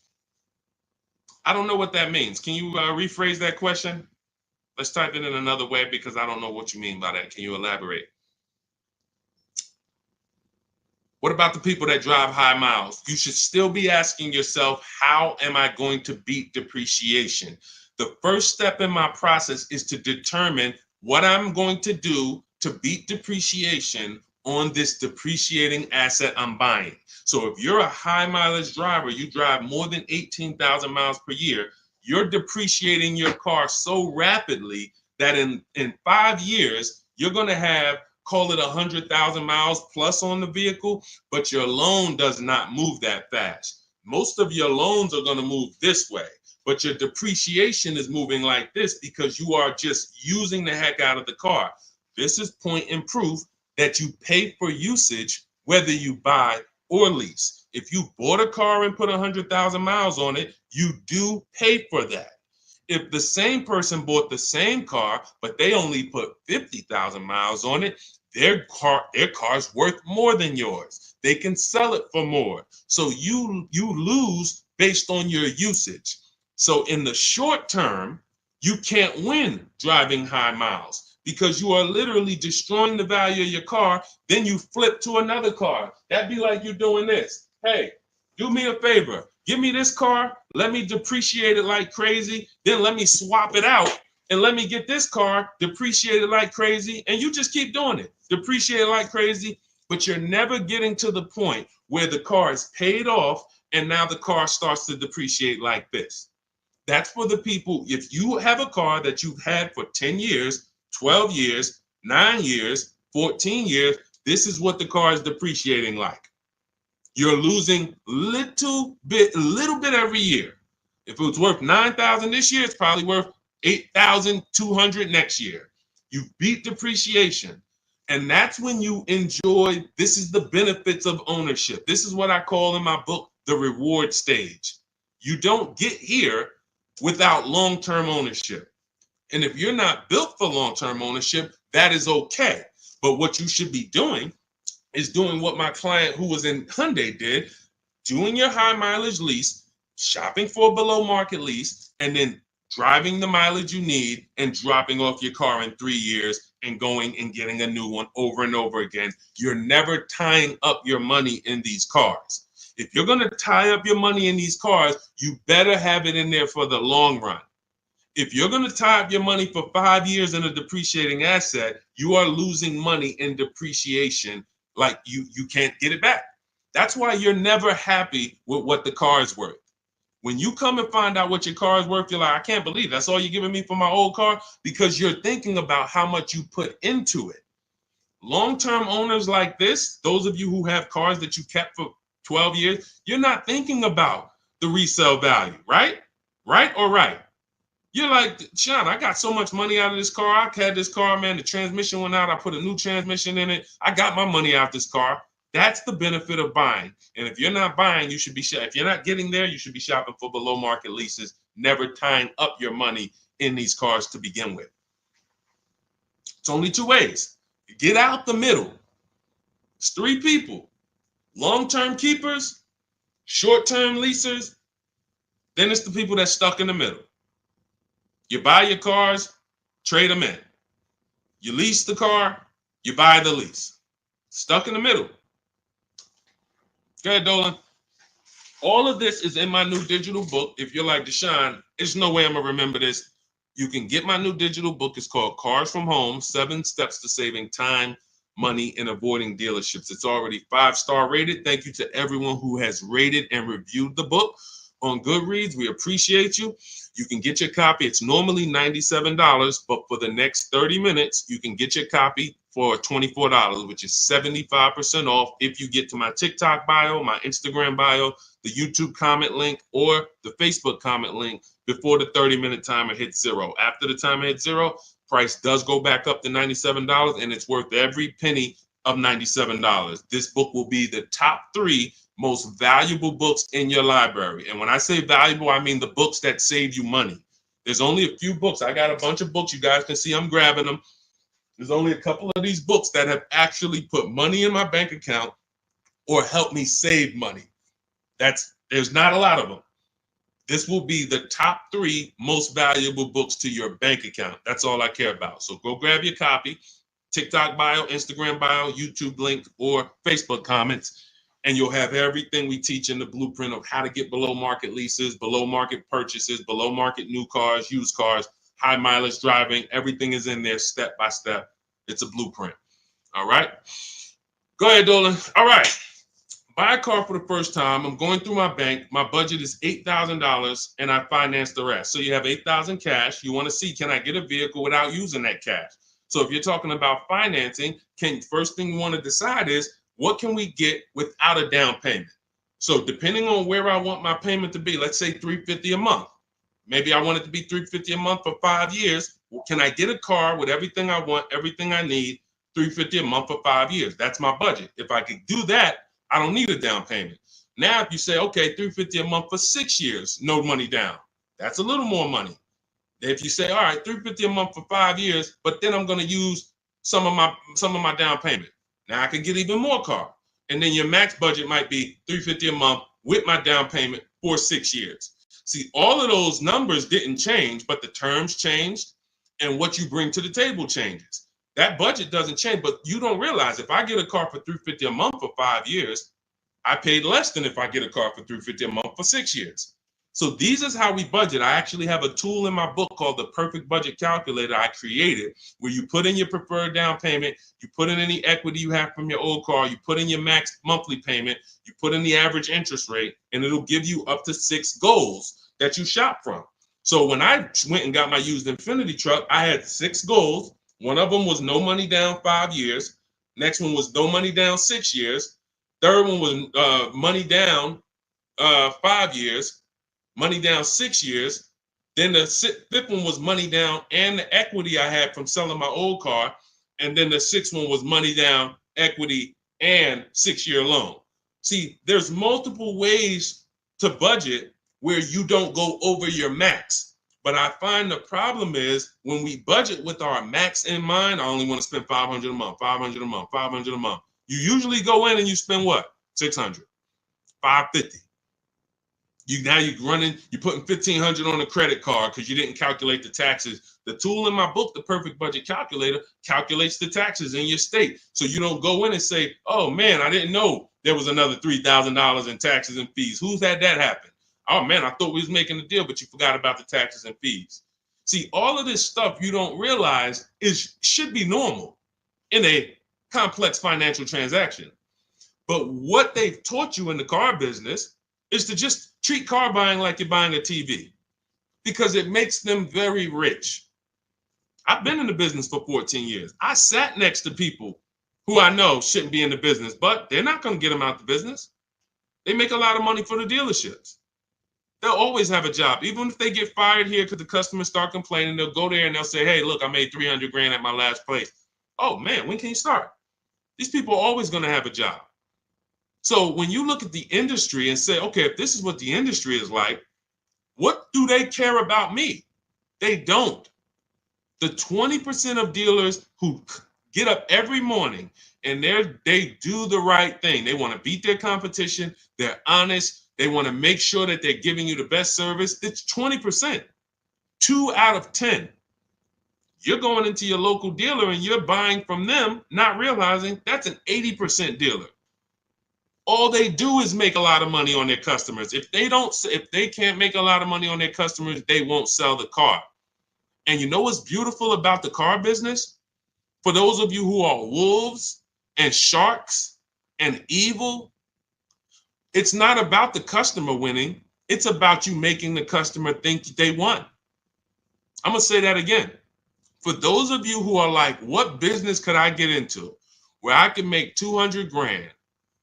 And I don't need to have morals as long you are trained to make the customer think they won. And that's all it's about. If that's why you start high and you come down.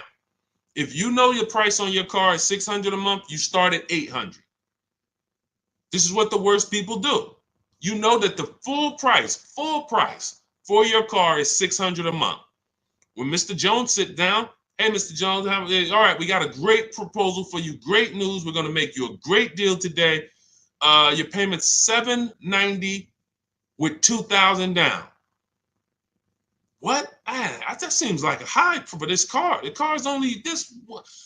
That seems real high. And then I didn't even want to do any down payment. All right, so you didn't want to do a down payment. So, all right, look, if I could get the down payment out, your payment would go from $790 to now it's $840. No down payment, though.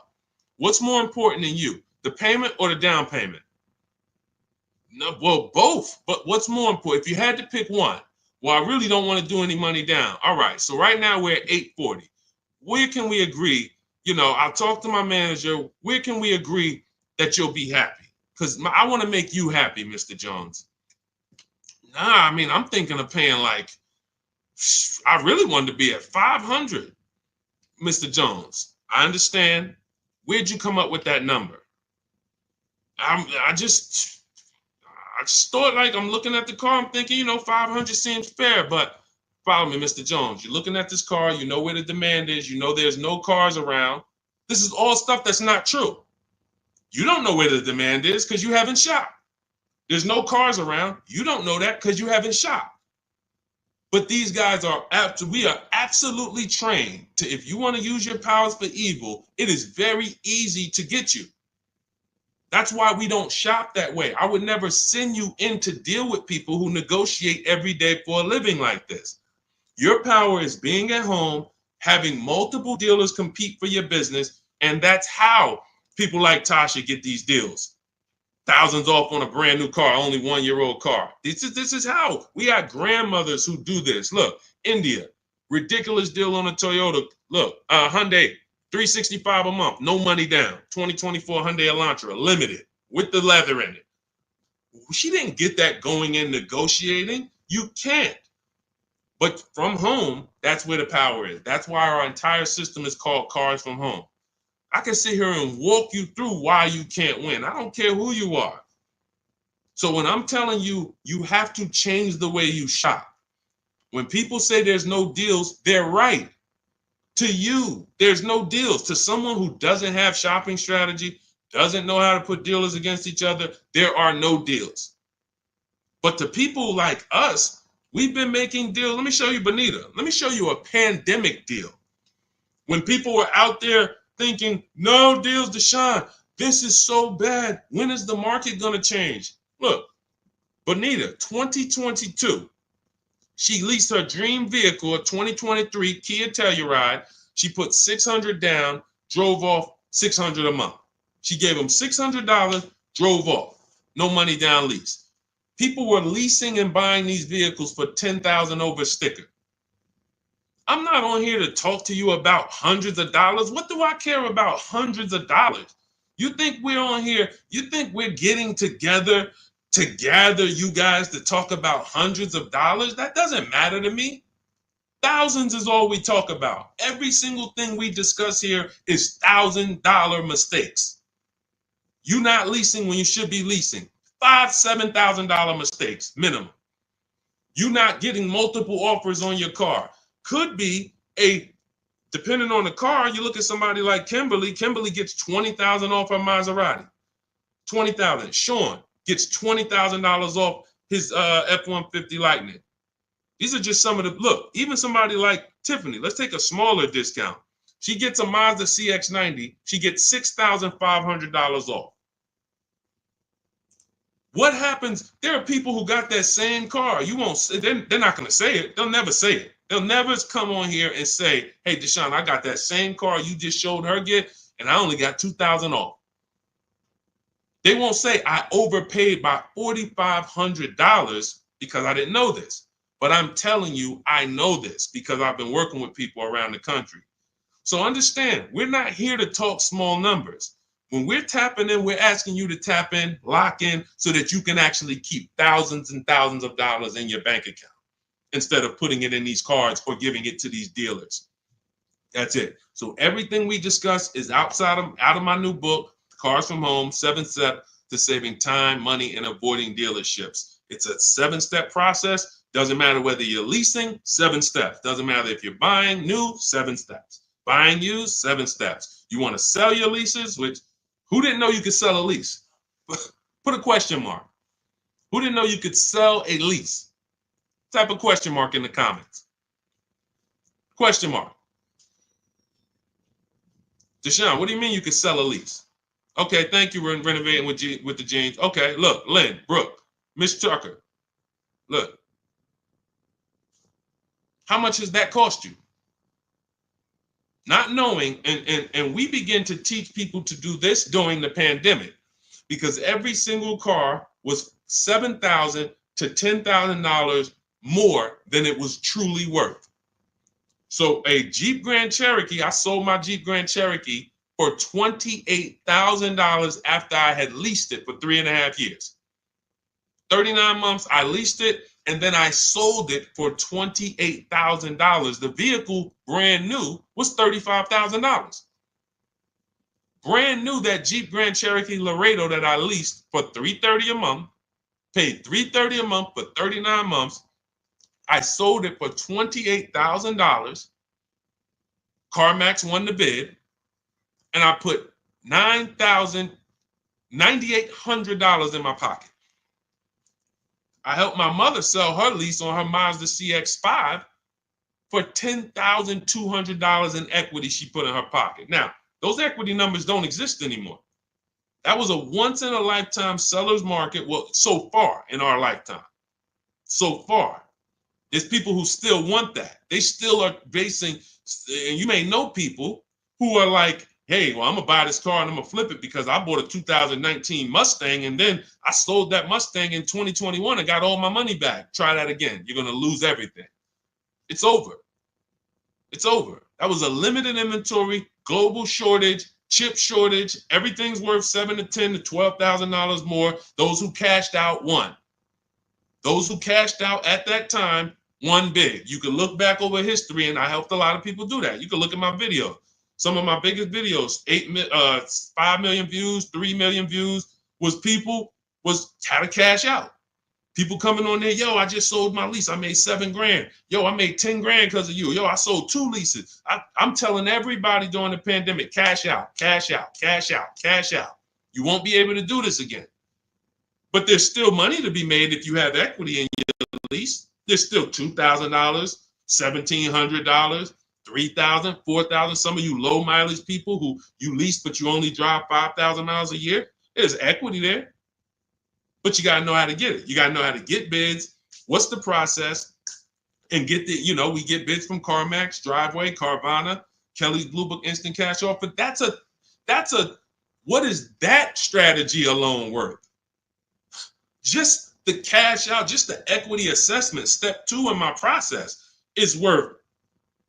For those of you who trade in cars, that right there, 1 step out of my 7-step process is going to be worth thousands of dollars to you.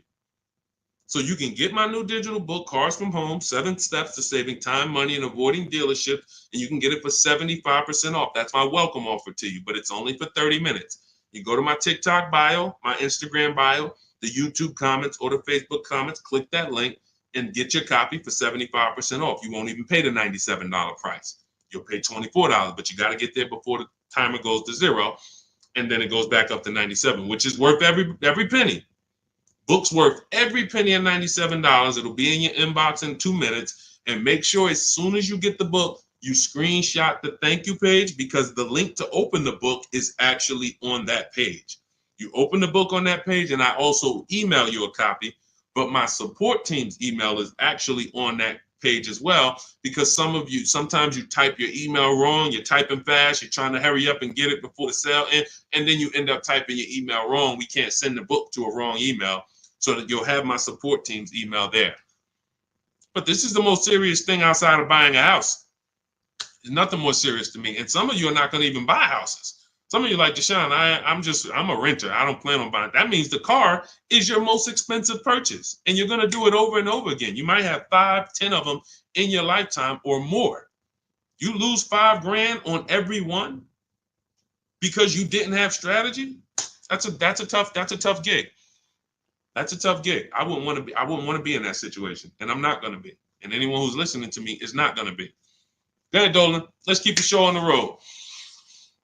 Do you need to know all the extras you want? Upgraded sound system items that are not in the base price? Absolutely. Whenever we buy a new car or we shop for a lease, we always build our car. We go on the site because we want to know everything's available, because we don't want to get a car and find out there was an option we wanted that we didn't get. And we also want to know what we can live with and live without.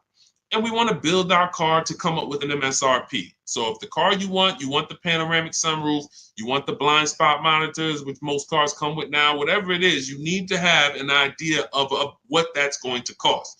So once we build out our car, we determine our car is $42,900 the way we want it. Now, most times we're going to reach out to dealers and they're not going to have the exact car. That's why we always come up with, and when we're leasing, we come up with a couple colors. Buying, we don't compromise as much because this is a car you need to love. You're going to have it for 8+ years. You don't want to compromise on what you want, or be talked into something, or let you convince yourself of getting something, a color you really don't love, because you're buying this car to keep it for the long run. Now, on a lease rather, you can be much more flexible because in 2.5 years, you're getting ready to shop again. You get a 3-year lease, 2.5 years, 6 months left, it's time to shop again. So we want to make sure we can be more flexible with that.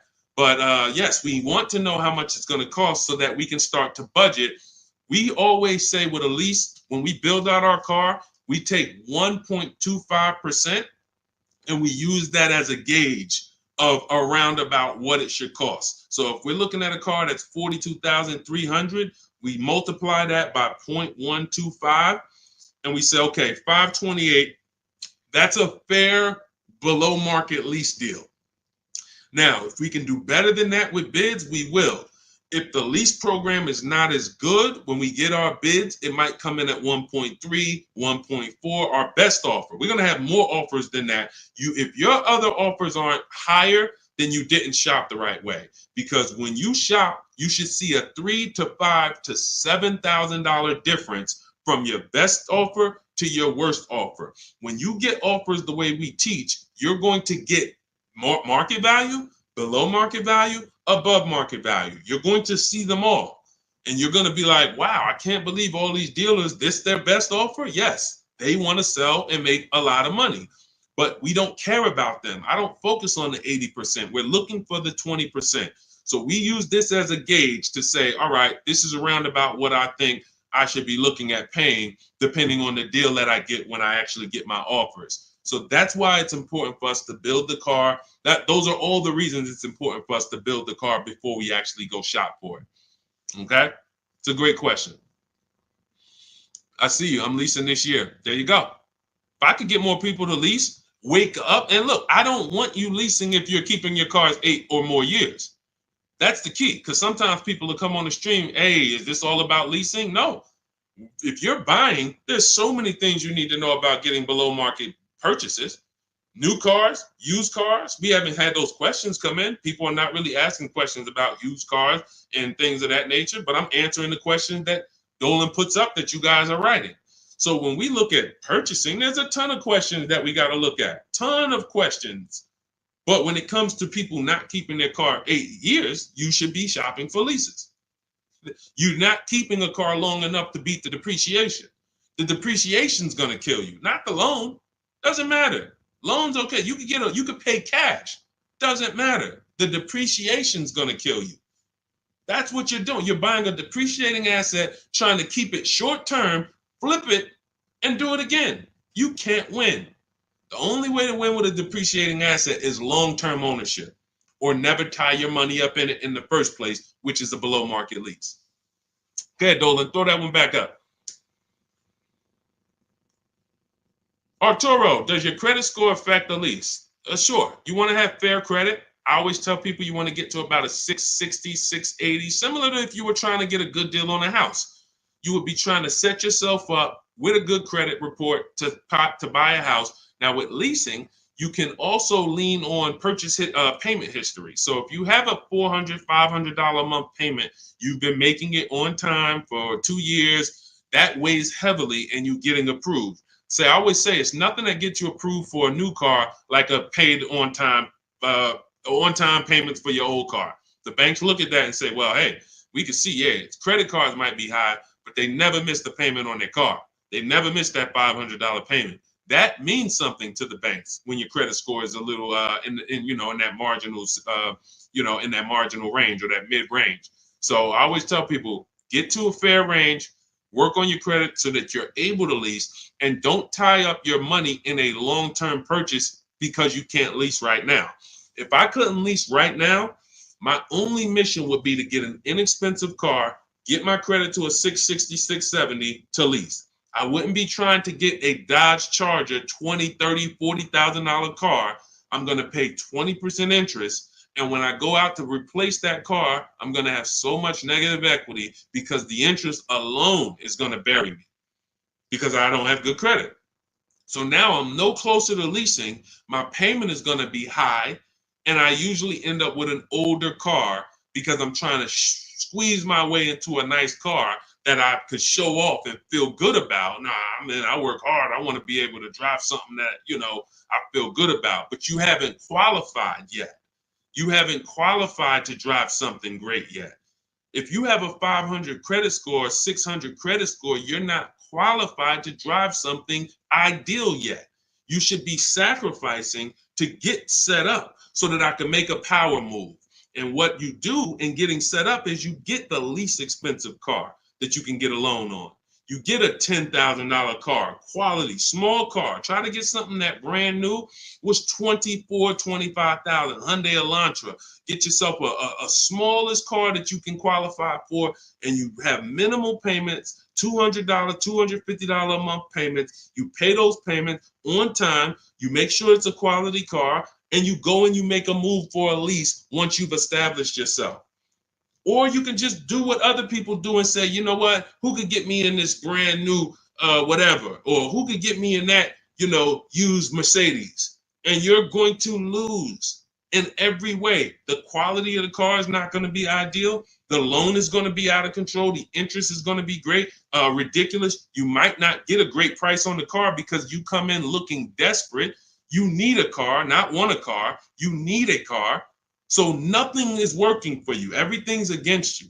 So it's much better for you to discipline yourself. Say, look, I don't mind driving something that I don't feel great about, but I'm working on my credit. I'm going to make these payments on time. I'm going to get myself to a 660. I'm going to have 2 years of on-time payments, and then I'm pulling off the lot in a brand new lease. Power moves. That's a plan. Go ahead, Dolan. And in my book, that's called the SMART car strategy. It stands for saving money at the right time. If you can't qualify for a lease, your only goal should be to set yourself up to lease. Now, if you're buying and your credit's not good, I'm an 8-year person. I keep my cars 8 or more years. Nothing wrong with buying a higher priced car and refinancing it later. So if you say, hey, I need to get, if you're a long-term person, your goal should be get a great price on the car. You're going to pay more in interest and then fix your credit. And instead of changing the car in 2 years to a lease, you would change the loan, refinance, and then you would keep the car. So it's depending on long-term versus short-term is everything. That's why in my book, it is step 1.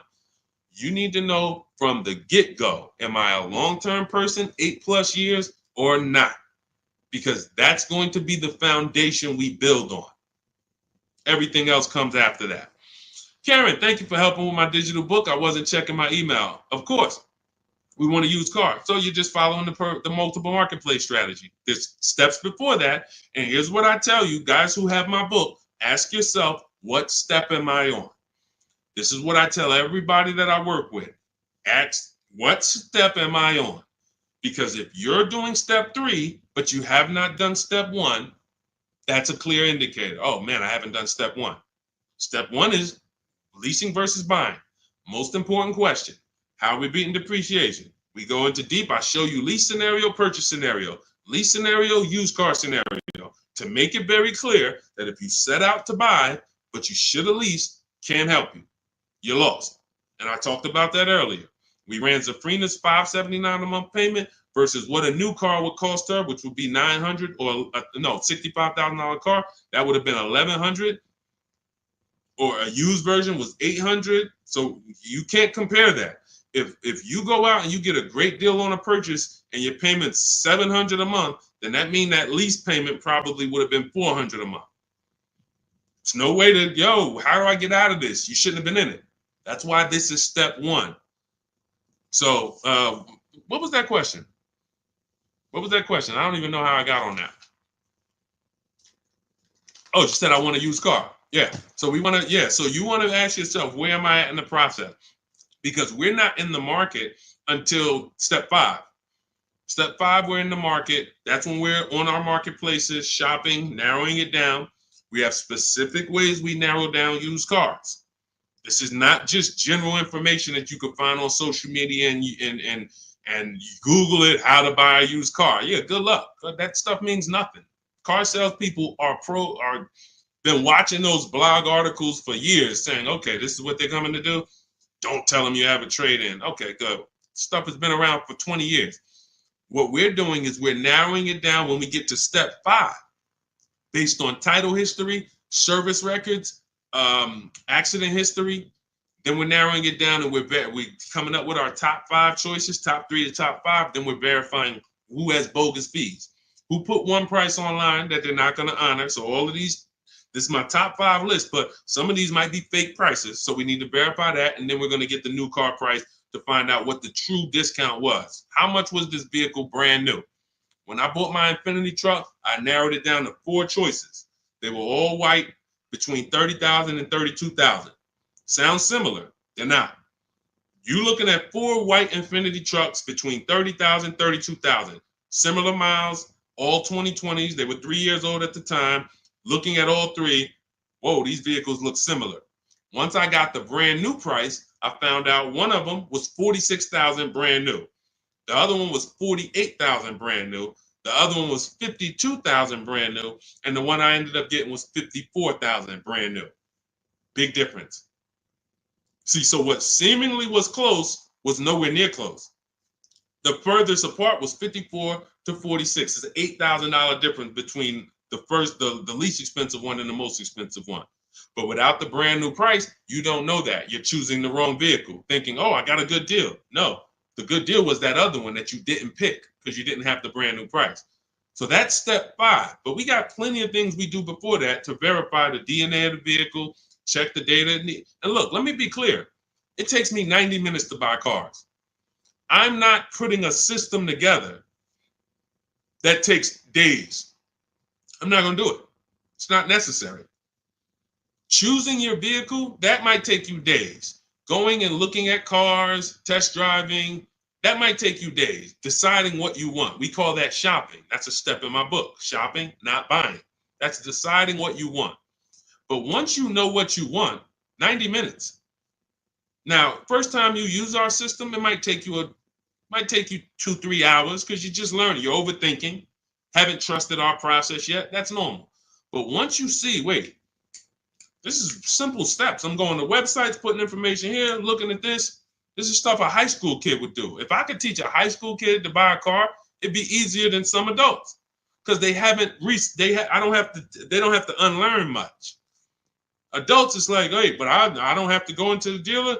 You know, hey, Deshone, I went into the dealer and this is what they said. Deshone, my dealer called me and they said this. Well, when did I tell you to talk to the dealer? I thought you were coming to use our system because you didn't want to talk to the dealers. Yeah, you're right. See, that's overthinking. Now, that doesn't mean you're going to lose because we got a lot. That's how a lot of people come. You're trained to do things one way. You have to unlearn that. But once you see what we do, you're like, man, I can do this again next time. It'll take me 2 hours.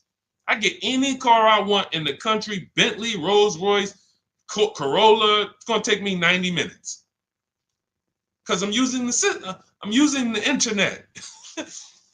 We're emailing. You know, I'm not getting in my car and driving to a dealer. So that's what we need to focus on. I know you have the book. Make sure you're asking yourself, where am I in the process?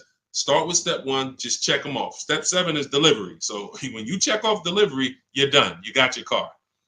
All right. Everything that I'm teaching is in my new book. It's called Cars from Home. It's a digital book. It's called Cars from Home, 7 Steps to Saving Time, Money, and Avoiding Dealerships. You can get your copy for 75% off. It's part of my welcome offer. It's normally $97. But if you get to my TikTok bio, my Instagram bio, the Facebook comments, or the YouTube comments before the 30-minute timer hits 0, you got your copy for 75% off, which is $24. And it'll be in your inbox in 2 minutes. So once the timer hits 0, price does go back up to $97. And it's still worth every penny at $97. Go ahead, Dolan.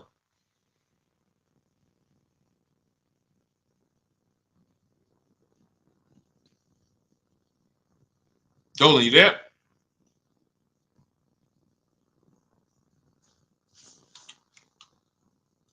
All right. Is it worth buying a BMW or Mercedes brand new or pre-owned certified? That's a matter of budget. As long as you're going to keep the car 8 years, the only difference between a new or used purchase is budget. And if you can afford both, now it's about your values. Do you want a new car because you only buy a new car every 10 years and you're like, man, I'm going to treat myself, I could afford it?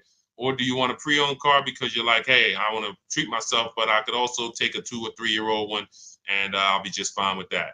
Now, what I always say, if you're going to buy something close to new, 1 or 2 years old, you need to shop the new, you need to shop the new market first, because you might overspend for a 1 or 2 year old vehicle because you don't know what the new market is for a brand new one. So, example, Kimberly saves $20,000 off her Maserati. Sean saves $20,000 off his F-150. Milligan saves $27,000 off her Mercedes-Benz. So when you look at these vehicles, and I show these deals, if you're on YouTube, if you're on YouTube, that's Melissa. If you're on YouTube or Facebook or Instagram, you can see these. You zoom in here, you can see she saved $27,000 off her Mercedes. And some of these vehicles, even with these leases, you'll see people have saved 10 grand, 7 grand. Now, let's take the more dramatic discounts over 10 grand. If you can save over 10 grand on a brand new vehicle, then that means when you go buy a 1 year old one, what should you be saving? If I know that the new market is 10 grand off, then for a 1 year old one, I'm looking for about 18 grand off. I'm not looking for 15 grand off. 5 more thousand, I get a brand new one.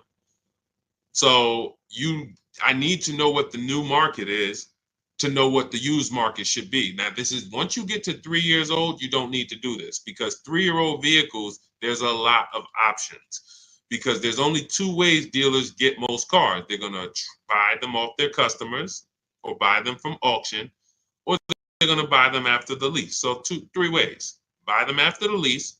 Most leases are 3 years. They're going to buy them from their customers. Most people don't trade their cars in 2 years. Or they're going to buy them from auction.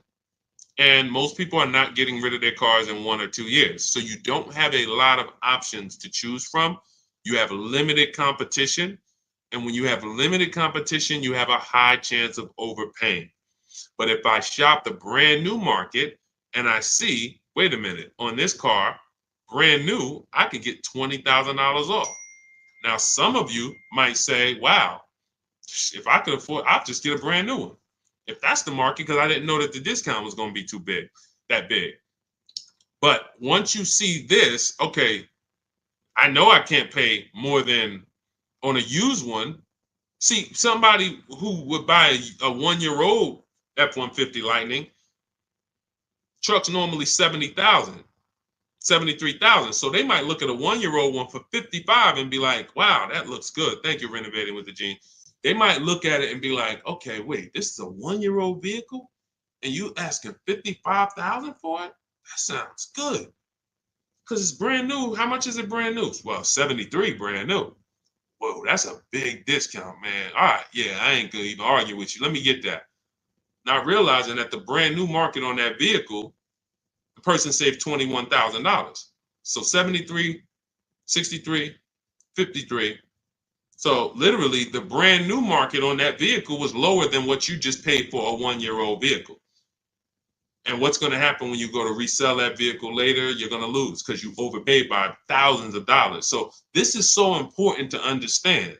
People overpay for used cars all the time for a variety of reasons.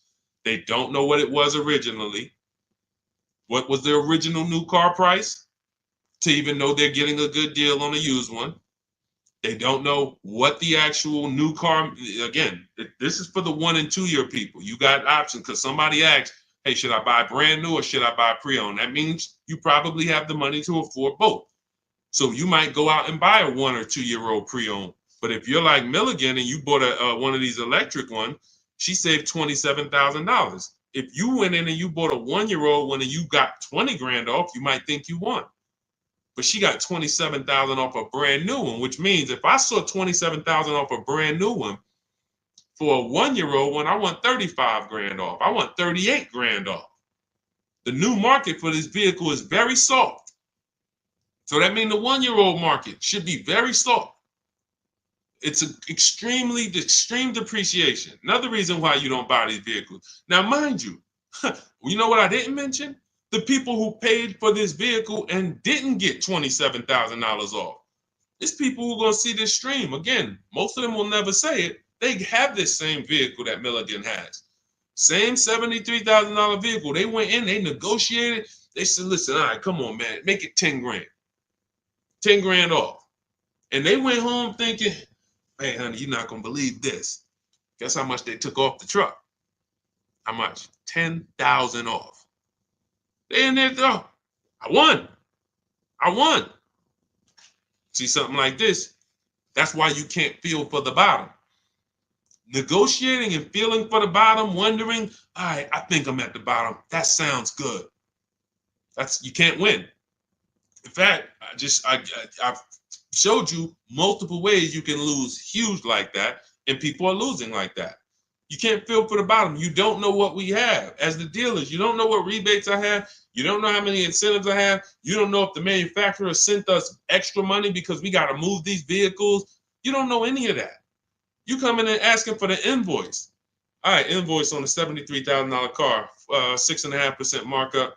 All right, invoice is 57, and a good salesman's gonna fight you for invoice. They're not gonna just lay down and give you invoice, even if they sitting on 20,000 in rebates. A good salesman is fighting for every dollar of the commission. So you've been, hey, how they gonna fight? They got 20 more thousand. You telling me they got 20,000 in rebates and they gonna fight me for 1,000? Yes, because it's perception. If they take off $10,000 for you in a heartbeat, you might think, wow, you took off 10,000 a little too fast. This is how salespeople are trained. So I'm telling you, the people who believe it, they're going to win. If you listen to me, you're going to win. If you don't listen, you're going to keep losing. And when I say losing, I mean, show me your car deals. Show me your car deals.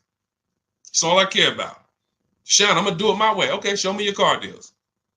DM me. Sean, I did it my way. How this look? All right, would you bet me $1,000 I can't find a better deal than this? Would you take the bet? I'm looking at your deal. You did it your way. Yeah, I went in. I negotiated this thing. Okay. Would you bet me $1,000 that I can't find a better deal than this? Oh, nah, man. I don't think I want to take that bet. I know you don't, because you don't have confidence that you actually got the below market deal. You might have got the best price from that one dealer. I don't doubt that. But that dealer is an 80% dealer, and his competition would blow this price away.